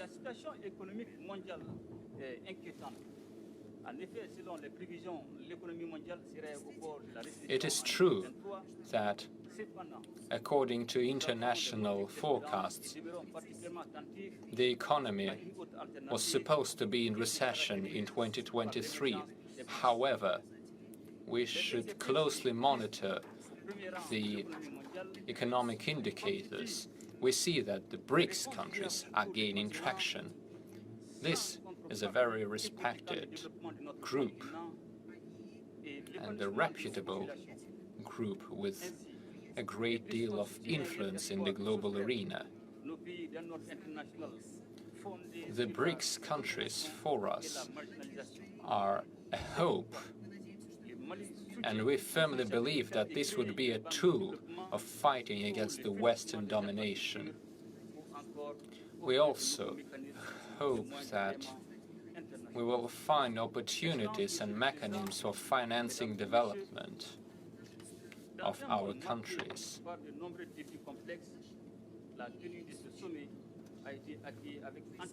Our world faces numerous complicated challenges, and Africa was quite enthusiastic about the current summit. We firmly believe that this is an important event which would allow us to move closer to a genuine, fair and equal partnership between our continent and Russia without any misinformation. I hope that we will continue our relations with all the partners in accordance with the three key principles of our republic, namely respect for Mali's sovereignty, respect for our strategic interests, the protection of the interests of the Mali people. I also support the Pan-African ideas. It is important to continue the integration process within Africa. Thank you very much. Thank you very much, distinguished colleague. You have mentioned many important aspects, and we were all listening carefully and attentively. I would like to point out one thing. You mentioned your country's adherence to the traditional values.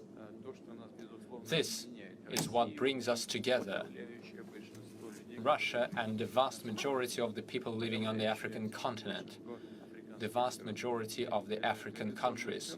The traditional values are the foundation of our identity, of our existence and our sovereignty. There is no doubt that this is the basis of our statehood. I fully share your approaches. And now I give the floor to the President of the Republic of Mozambique, Felipe Jacinto Nyusi. Muito obrigado, Sua Excelência Vladimir Putin. Thank you very much, Mr. President of the Russian Federation, Mr. Vladimir Putin. Distinguished Mr. Azali Asani, President of the African Union, Chairman of the African Union, distinguished heads of state and government, ladies and gentlemen,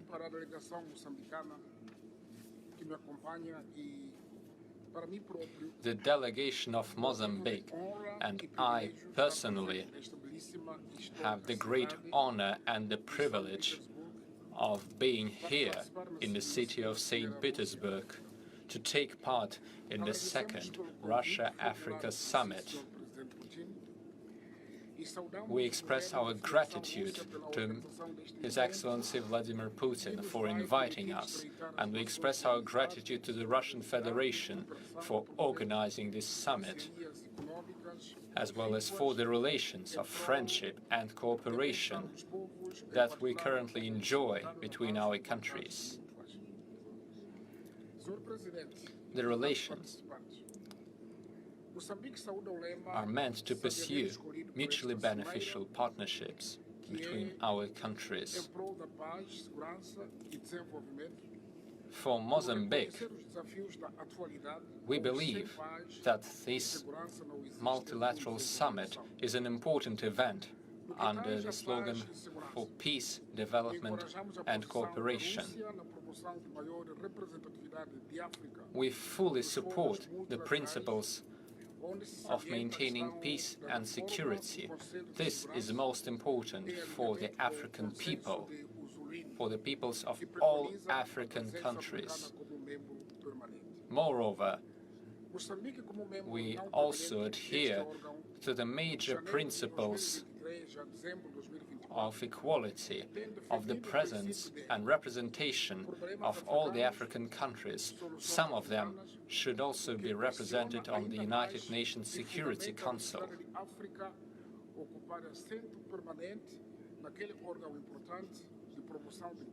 It is also important for us that the African countries should also receive permanent membership in the United Nations Security Council.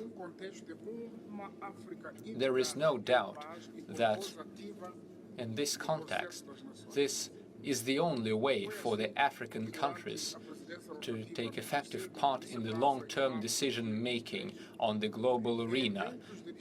Moreover, in March 2023, we were also having discussions in the UN Security Council on this exact topic. We also firmly believe it is most important to continue our work to establish a common foundation of all the countries for the fight against terrorism. This is also of great importance for peace building and for maintaining peace and security in Mozambique. We also require political dialogue on the international level. Therefore, we are trying to pursue such dialogue, both within our country of Mozambique, as well as on various international platforms that also tackle the matters of peace and security. Distinguished Mr. President, distinguished guests, one of the major topics of the current summit is development of the African countries, and in this regard, we believe that we should be talking about economic development and the human capital development. sobre a importância de cadeia de valor na elaboração dos produtos africanos.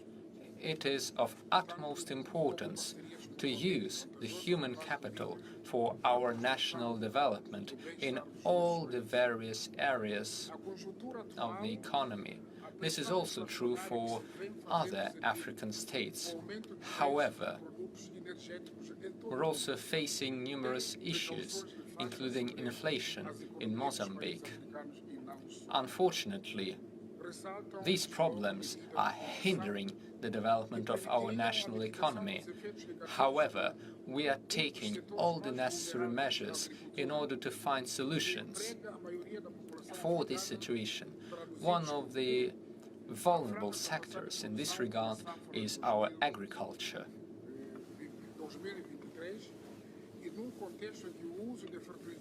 In the year 2023, we were also faced with crop yield problems. However, we are finding solutions and we are increasing the productivity of our labor. In this way, we are trying to find solutions for the agricultural producer problems. We are finding solutions in the agricultural areas. Another priority for us is solving the problems related to the youth. The young people should not be faced with the problems of famine. We also hope to receive certain subsidies and assistance from the international organizations which tackle such matters. It is through our common and joint efforts that we shall find solutions and prevent new problems in the future. In this context, I believe that one of the problems that we should be discussing is the relocation of people from the agricultural areas into the cities, the urbanization, as well as climate change and terrorist attacks. In this context, during the current summit, we firmly believe that we should continue discussing and expanding the initiatives that have been adopted and initiated here. We shall enhance the mechanisms of international assistance as well as find solutions for ourselves. The second point is enhancing cooperation in other areas, most importantly in the areas of digital economy, as well as transportation, the development of science and technology.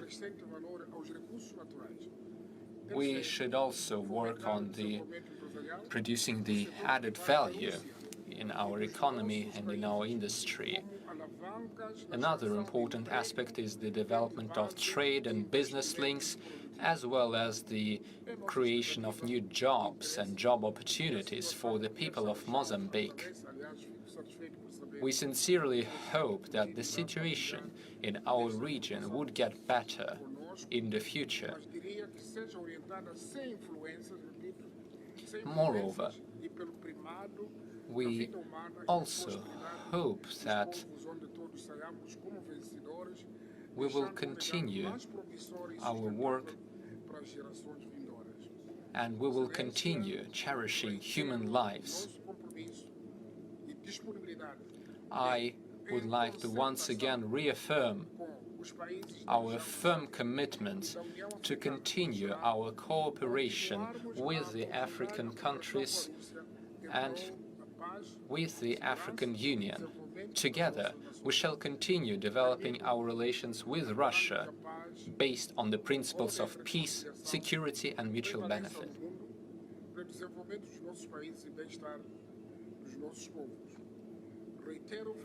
This would be for the good of our people and our countries. Distinguished Mr. President Putin, the summit that we are attending here would contribute to better relations and cooperation. This complies with the desires and wishes of the African people. Thank you very much. Спасибо большое, уважаемые коллеги, что вы поделились с нами своими озабоченностями, своим видением перспектив. Thank you very much, my dear colleague. We have just heard what you were saying, and we will discuss all of these matters in greater detail later. I wish you all the success, and I hope for continued cooperation. Now, I give the floor to the President of the Republic of Senegal, Mr. Macky Sall. I would like to thank Your Excellency, Mr. President of the Russian Federation, Mr. Putin,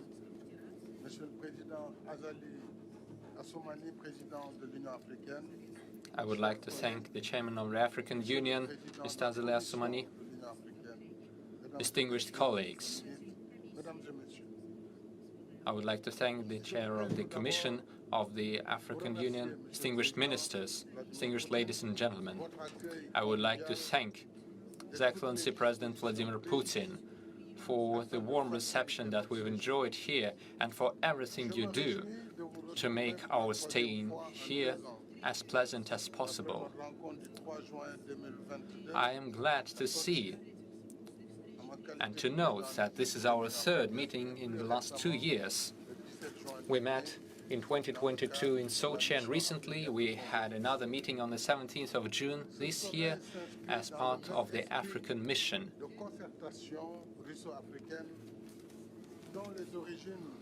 The current summit is marked by the spirit of cooperation and partnership. Our relations date back to the times of the fight against colonialism, and we have always enjoyed good relations. However, it is necessary to continue to pursue our efforts to expand our economic cooperation. We have a great capacity for our economic partnership. Africa has a territory of 30 million square kilometers. It has over 1.3 billion people. Russia is also a vast, large country.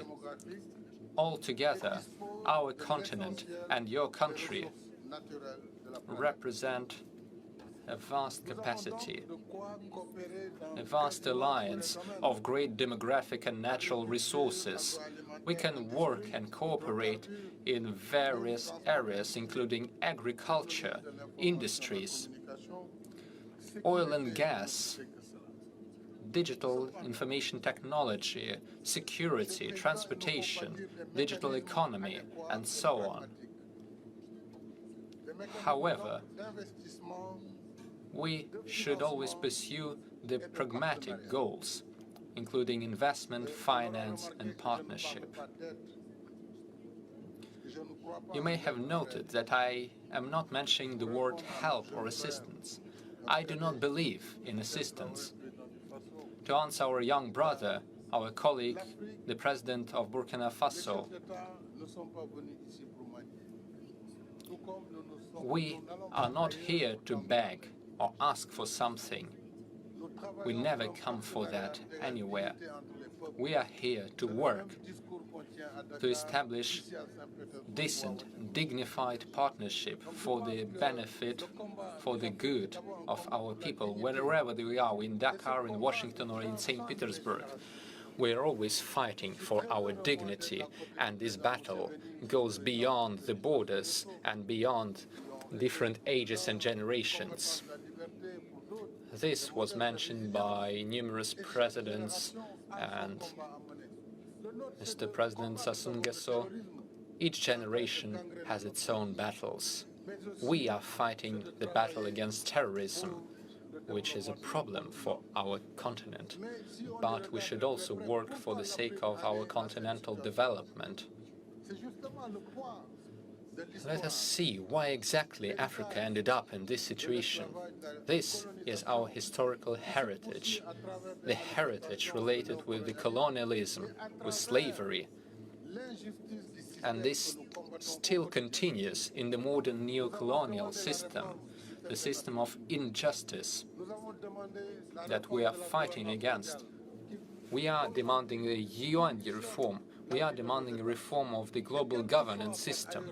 And today, it is these institutions that dictate the rules of the game. And unless we change the rules, we won't achieve anything. This is why it is very important to continue working on the principles of solidarity, to continue working throughout the continent, because the challenges are very important and relevant. We have certain small countries like Eritrea or other states that sometimes hinder our work. This is why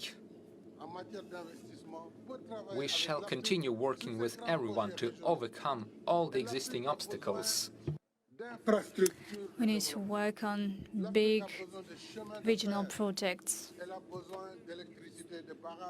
Africa needs a lot of infrastructure projects. It needs railroads, electricity, dams, many other things. We need to have mechanisms for financing all this in place, as well as regional programs in order to develop Africa. I believe that we can cooperate with Russia, just like with BRICS and other partners who could work in line with our priorities.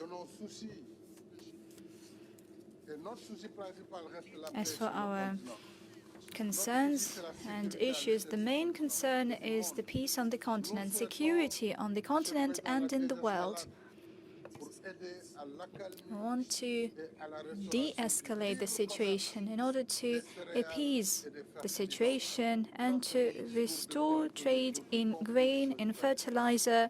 That is something that I've been talking about since the very beginning of Russia-Ukraine conflict. We produce corn,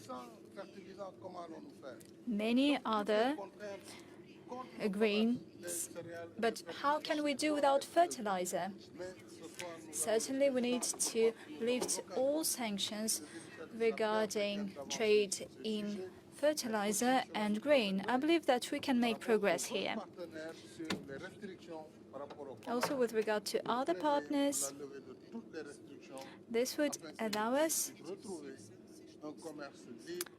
to stand for lifting all sanctions so that countries could go back to the normal trade for the benefit of all humanity. With that, I would like to end my remarks.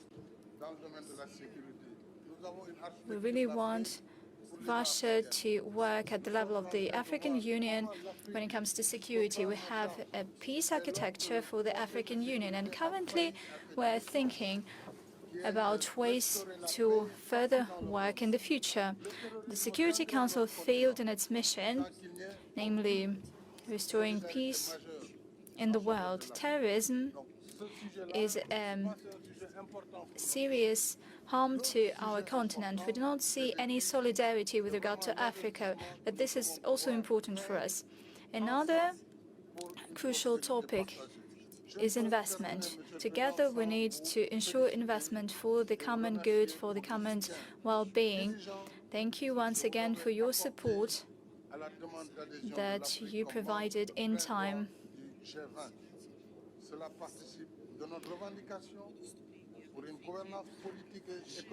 Regarding African Union accession to G20,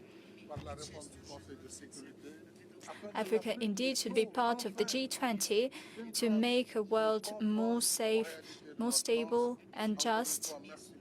Africa should definitely have its place and it should be decent. Thank you, and I wish you every success. Thank you, Your Excellency, Mr. President, who gave a very good food for thought and discussion.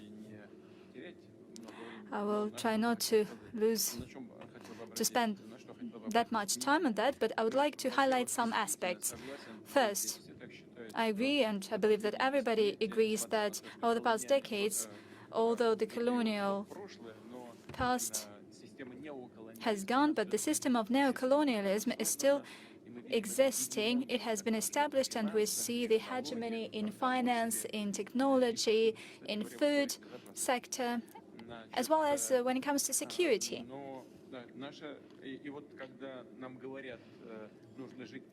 We are said that we need to live by the rules, but we don't understand who created these rules.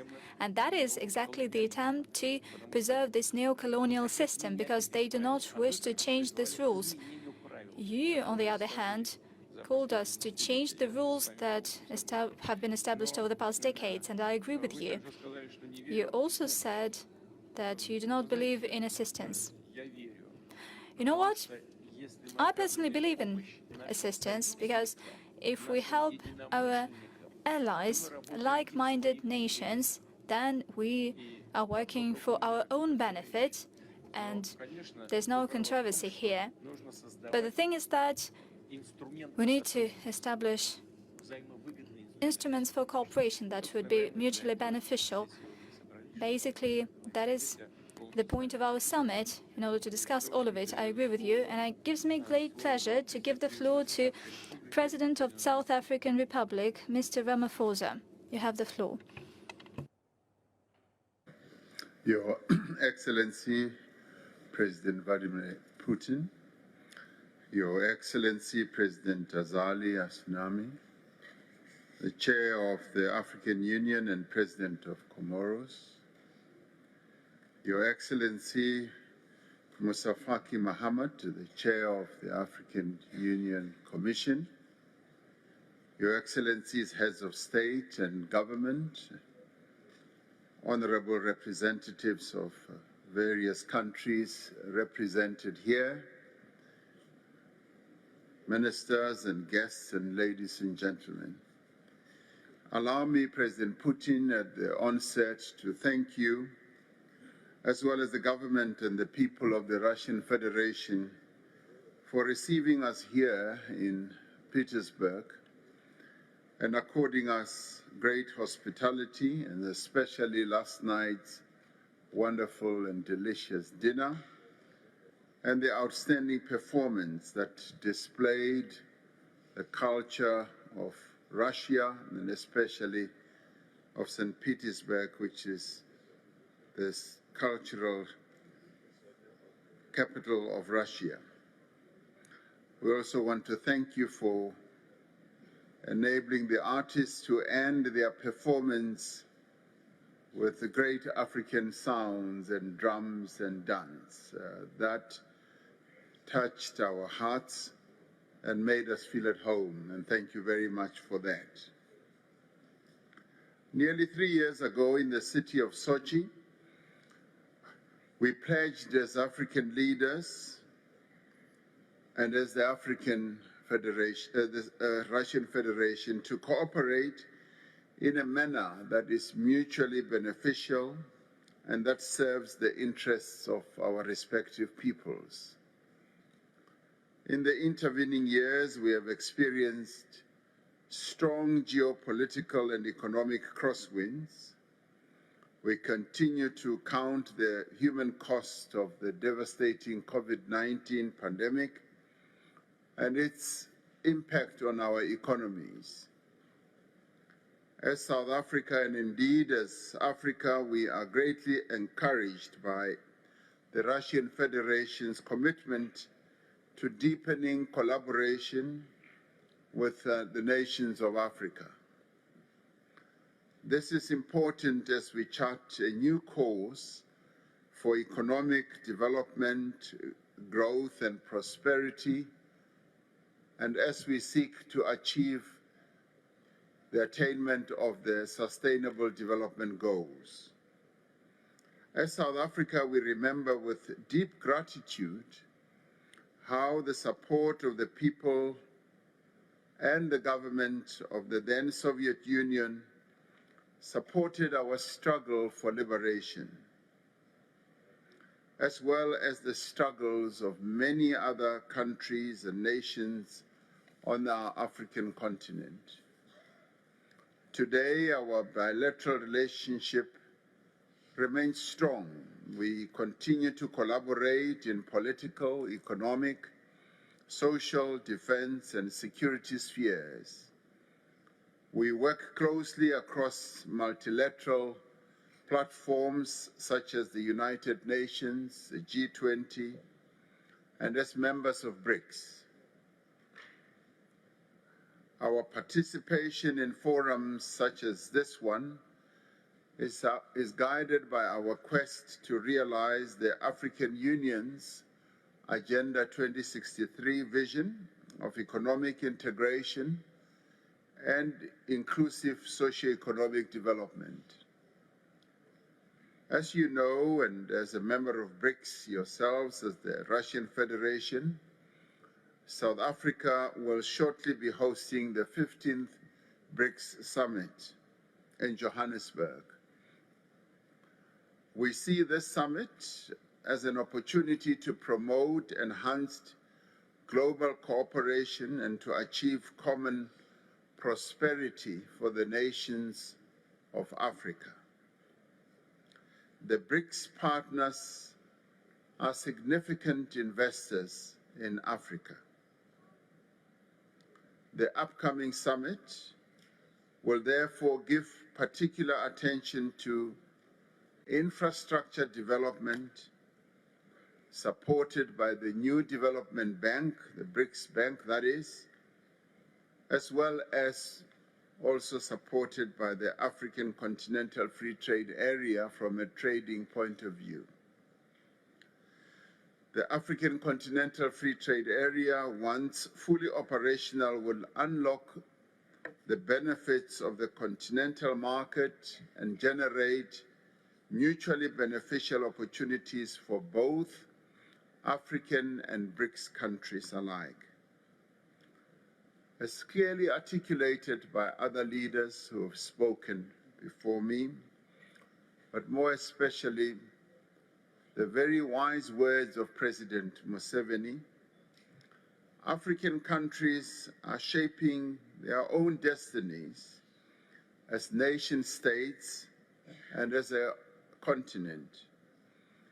Our substantial resources must be harnessed first and foremost for Africa's benefit, to grow Africa's economies and to pursue sustainable development. And as stated by others, we no longer want to be exporting ore, soil, and dusts and rocks from the minerals of our continent, but we want to be exporting finished products that have value. There must be respect also for what we do as countries, and we must stop those countries that count their wealth and their assets in terms of the minerals that reside in the African soil, like they did in the past when they counted their wealth. They used to count their wealth in the number of slaves that they owned, that were taken from the African continent. Respect and mutual benefit should underpin what we as Africa do as we relate to other countries in the world. African countries should, as sovereign states, be able to also pursue their own independent foreign policy approaches that are not beholden to any other major global power or blocs. This second Russia-Africa summit is an opportunity to further enhance and strengthen international cooperation and partnership for Africa's development. We welcome the focus on further cooperation between Russia and Africa to promote investment, to facilitate development of value chains and boost capacity to produce and to export finished and manufactured products. The proposed Africa Russia action plan for the coming years should align with the second 10-year implementation plan of the AU's Agenda 2063. This will ensure that there is coherence and that the plan is action-oriented, based on real practical interventions. We should also ensure joint monitoring and evaluation of the action plan. We need to jointly allocate the necessary funding for implementation and be accountable for concrete deliverables. Geopolitical tensions are negatively affecting countries across Africa. As part of Russia-Africa cooperation, we must repeat our call for existing global institutional mechanisms to be strengthened and reformed. Greater participation of our countries of the Global South will promote inclusiveness and engender trust. In this regard, the reform of the multilateral financial institutions, as well as the reform of the United Nations Security Council, remain a priority for us. It is totally unfair, inequitable, and unacceptable that a continent that represents 1.3 billion people continues to be not represented on the UN Security Council. In our interconnected world, we are all affected by conflict and instability in other parts of the world. We have a responsibility as nations to work for peace, to support peace building, and to lend our every effort to bring an end to conflict and war wherever it occurs. As South Africa, we are steadfast in our position that negotiation and dialogue and adherence to the United Nations Charter are necessary for the peaceful and just resolution of conflicts. It is our hope that constructive engagement and negotiation can bring about an end to the ongoing conflict between the Russian Federation and Ukraine. We want to thank you, President Putin, for receiving and listening to the African leaders who came to St. Petersburg on the 17th of June, led by the Chair of the African Union, His Excellency President Azali Assoumani, where we discussed a number of issues that we believed could lead to a solution of the conflict. And we look forward to engaging further with you later today to hear precisely how some of those proposals can be taken forward. In conclusion, we look forward to the Russia-Africa Summit playing a key role in supporting our objectives of African integration, economic growth, peace, and prosperity. I thank you.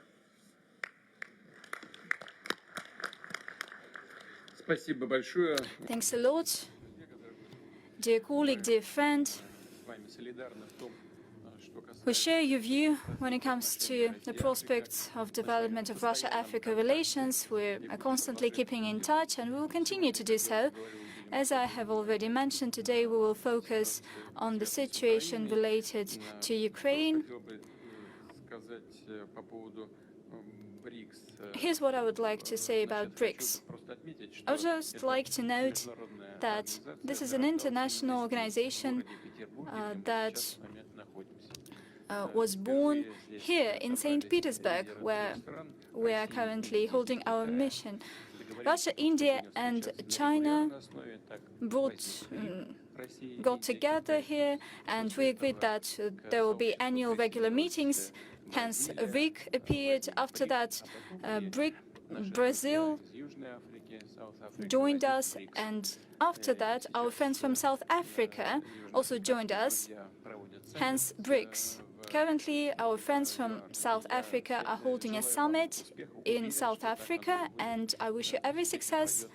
I'm confident that this meeting will be held at the highest level. Thanks a lot. I give the floor to the President of the Republic of Zimbabwe, Mr. Mnangagwa. You have the floor.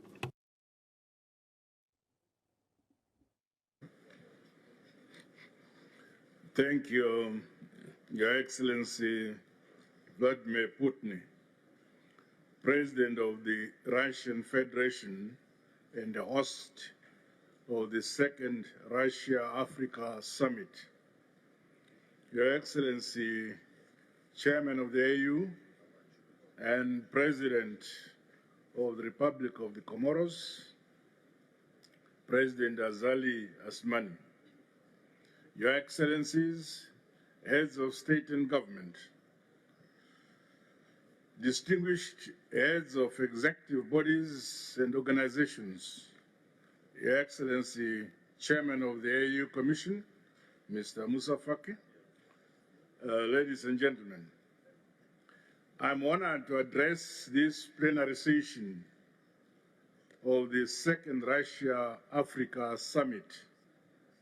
Allow me from the outset to express my appreciation to you, Your Excellency President Putin, and through you to the people of the Russian Federation for the warm hospitality accorded to me and my delegation since our arrival in this beautiful and historic city of St. Petersburg.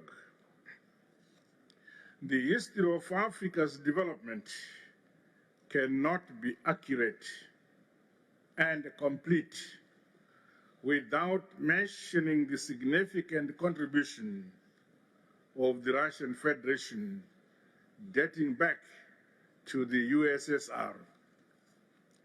The Russian people stood with Africa, providing moral, technical, and material support to many of our countries as we fought to liberate ourselves from the oppressive minority colonial rule. This support and solidarity continued after independence towards advancing the development, peace, and security of African countries. In the case of Zimbabwe, we will forever remember the Russian Federation's decisive intervention together with China in 2008 through a veto which prevented the imposition of United Nations Chapter 7 sanctions instigated by our country's Western detractors. Your Excellencies, distinguished guests, for decades, sustainable socio-economic development at regional and global levels has been hindered by the escalating threats of transnational organized crime, conflict, terrorism that encroach upon national and global peace and security. In Zimbabwe, we have a philosophy that a country is built, a country is developed, a country is ruled, and a country is prayed for by its own people. We leave no one and no place behind. Multilateralism and strengthening existing institutions, as well as carving new partnerships remain key for a just and peaceful new world order which is unfolding. In this context, Zimbabwe commends the Russian Federation for its solidarity and support, guided by our shared aspirations and development objectives for the convening this Russia-Africa Summit. As reflected in the comprehensive agenda, this Russia-Africa Summit marks a new chapter for advancing progress in identified areas of mutual interest. Further, this platform must give impetus to our promotion of multi-sectoral and multi-level cooperation in the fields of agriculture, natural resource development, industry, trade, infrastructure and energy development, as well as peace and security, technological and humanitarian issues. The importance of strengthening commercial and trade exchanges through business-to-business linkages cannot be overemphasized. Zimbabwe, therefore, stands ready to leverage on the presence of Russian companies at this summit to advance the modernization and industrialization of our respective countries. I wish to convey sincere gratitude to the Russian Federation for offering exhibition space for Zimbabwean companies to showcase the various opportunities existing in our economy and environment. As I've always said, Zimbabwe is open for business and a land of vast investment opportunities in agriculture, in mining, in energy, infrastructure, manufacturing, science, technology and innovation, ICTs and tourism, among other sectors. The future is digital. We in Africa need to access science, technology, innovation and invention from the Russian Federation. I wish, however, to highlight that Zimbabwe remains under illegal sanctions, which were imposed by some Western countries more than 2 decades ago, just because we had decided to reunite our people with its land. Notwithstanding this, my administration, guided by its policy of engagement and re-engagement, has chosen to be a friend to all and an enemy to none. But some countries have chosen to be our detractors in spite of that policy. We are scheduled to hold our harmonized general elections this year in August. International observers in individual countries are invited to send election observer missions to Zimbabwe. May I take this opportunity to reiterate that my government is ready to hold peaceful, free, transparent, fair, and credible elections. As I conclude, Mr. President, let us seize this opportunity to celebrate the enduring spirit of the Russia-Africa partnership that promises to illuminate our shared path and propel us towards a future brimming with hope, development, and prosperity for all our peoples.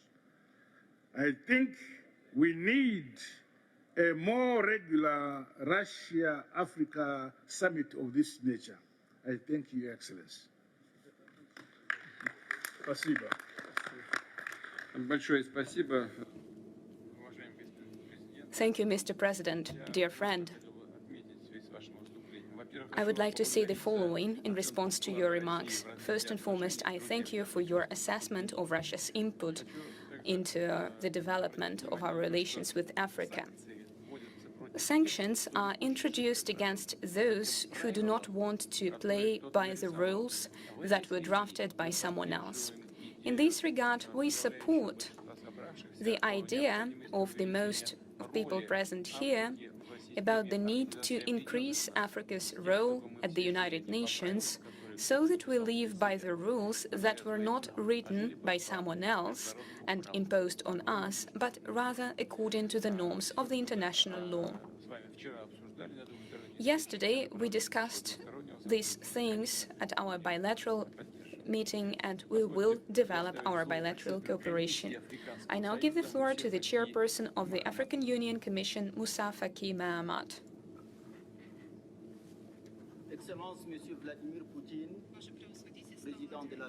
Your Excellency President Putin, President of the Russian Federation, Mr. Azali Assoumani, Chairman of the African Union and President of the Comoros, Your Excellencies, Heads of State and Government, Heads of Delegations, ladies and gentlemen, distinguished guests. First and foremost, I would like to address you, President Putin, President of the Russian Federation, and thank you for organizing this summit and for inviting the African Union to it. I would like to thank you for the warm welcome accorded to us by you personally, the Russian government, and the Russian people. In October 2019, the first Russia-Africa summit took place. And today, many people came to St. Petersburg for the second summit. The second Russia-Africa summit is taking place in a polarized world context, characterized by war between neighboring countries. I would like to raise this delicate issue to highlight the importance the African Union attaches to peace and respect for territorial integrity as well as sovereignty of states, and the principle of good neighborliness and settling crisis via negotiations and compromises that would be mutually beneficial. These are the principles inspiring the African Union in this fraternal conflict that negatively affects two countries and the rest of the world.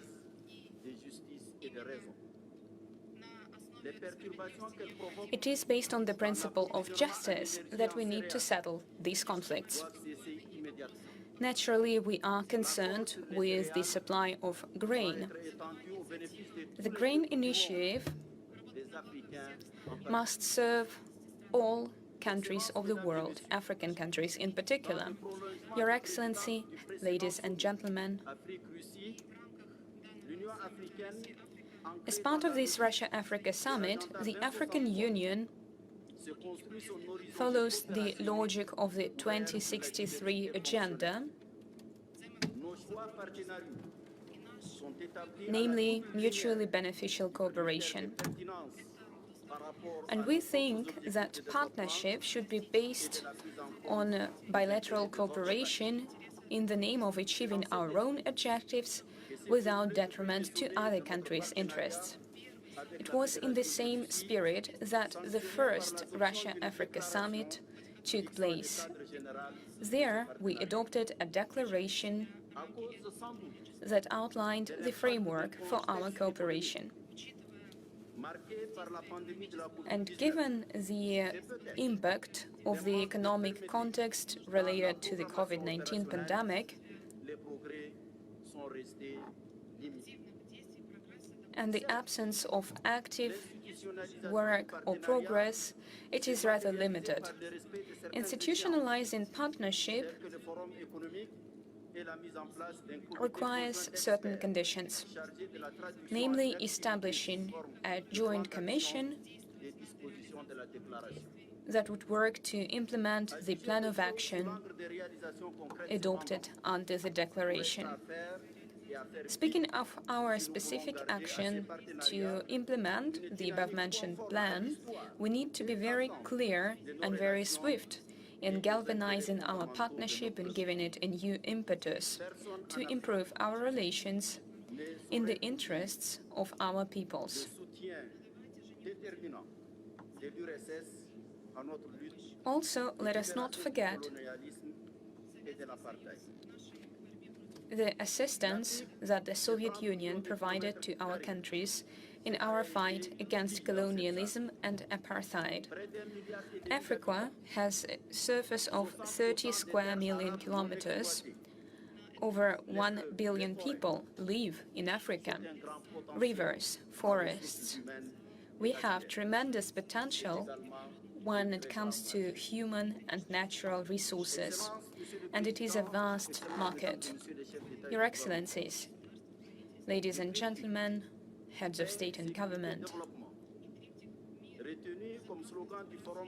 the Peace, Security, Development Triad is the slogan of the Russia-Africa Summit and Forum. It is within the same spirit that we need to ensure that our objectives are reached.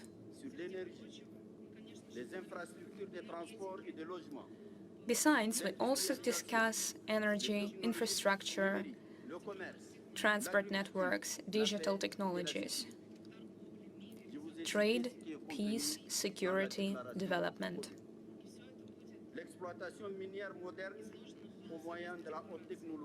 These principles and ideas will be outlined in our joint declaration.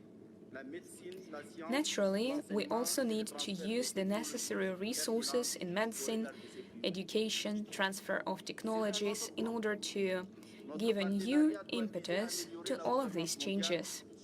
However, our partnership should improve good governance and assist multilaterality in international relations.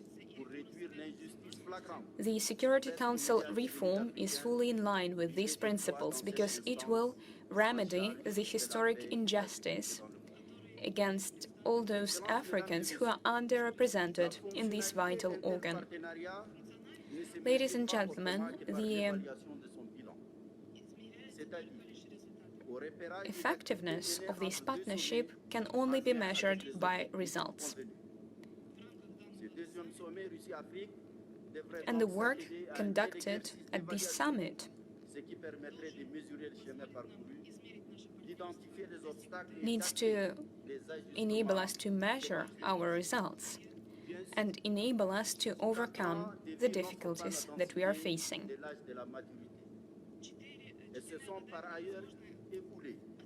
Naturally, 4 years is not nearly enough to assess our progress. And given the complex situation, we have our own concerns. However, we believe in this partnership. And the presence of the African countries here today is proof to that. We strive for tangible results that we will take into account. In order to overcome various difficulties that we are facing, we need to work and implement the 2063 agenda, as well as cooperate with Russia. And Russia-African Union cooperation is very important for these goals.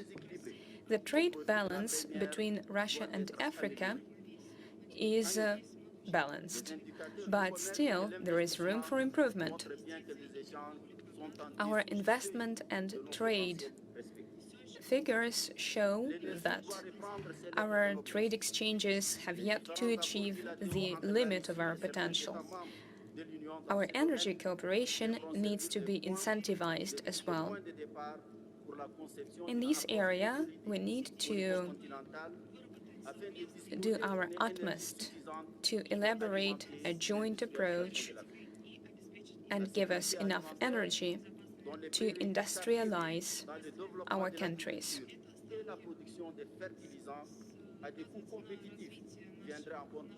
Food security affects the development of our agriculture.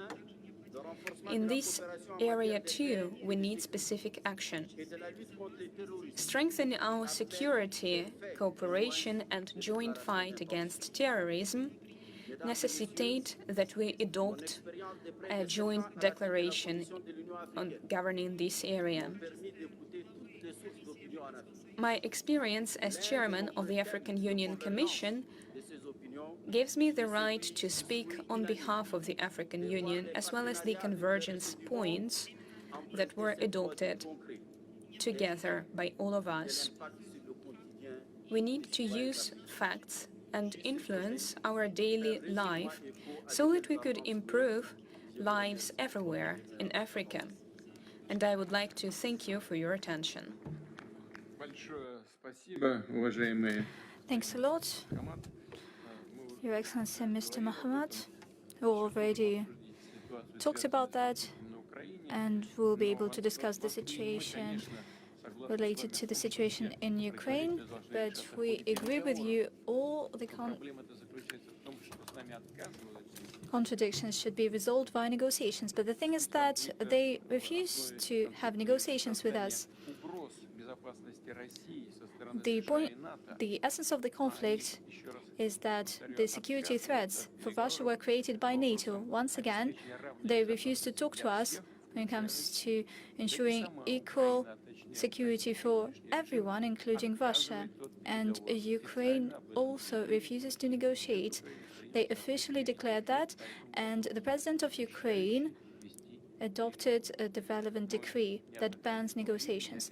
But we have repeatedly stated, and I said it officially, that we are ready to negotiate. We cannot impose these negotiations on everyone. That is why we need to talk with the other side, although we thank our African friends for the attention to this matter. As for Russia-Africa cooperation, of course, we have been working together. Our colleagues, our agencies have been working accordingly in order to put it into the declaration. And we are grateful to the African Union Commission for taking most active participation in this effort. Hopefully, as a result of our joint efforts, we'll adopt this declaration. Dear colleagues, dear friends, I would like to announce a short break. We have a lot of speakers on our list. We'll have a short break. After that, we'll have a working luncheon. Thank you for this joint effort.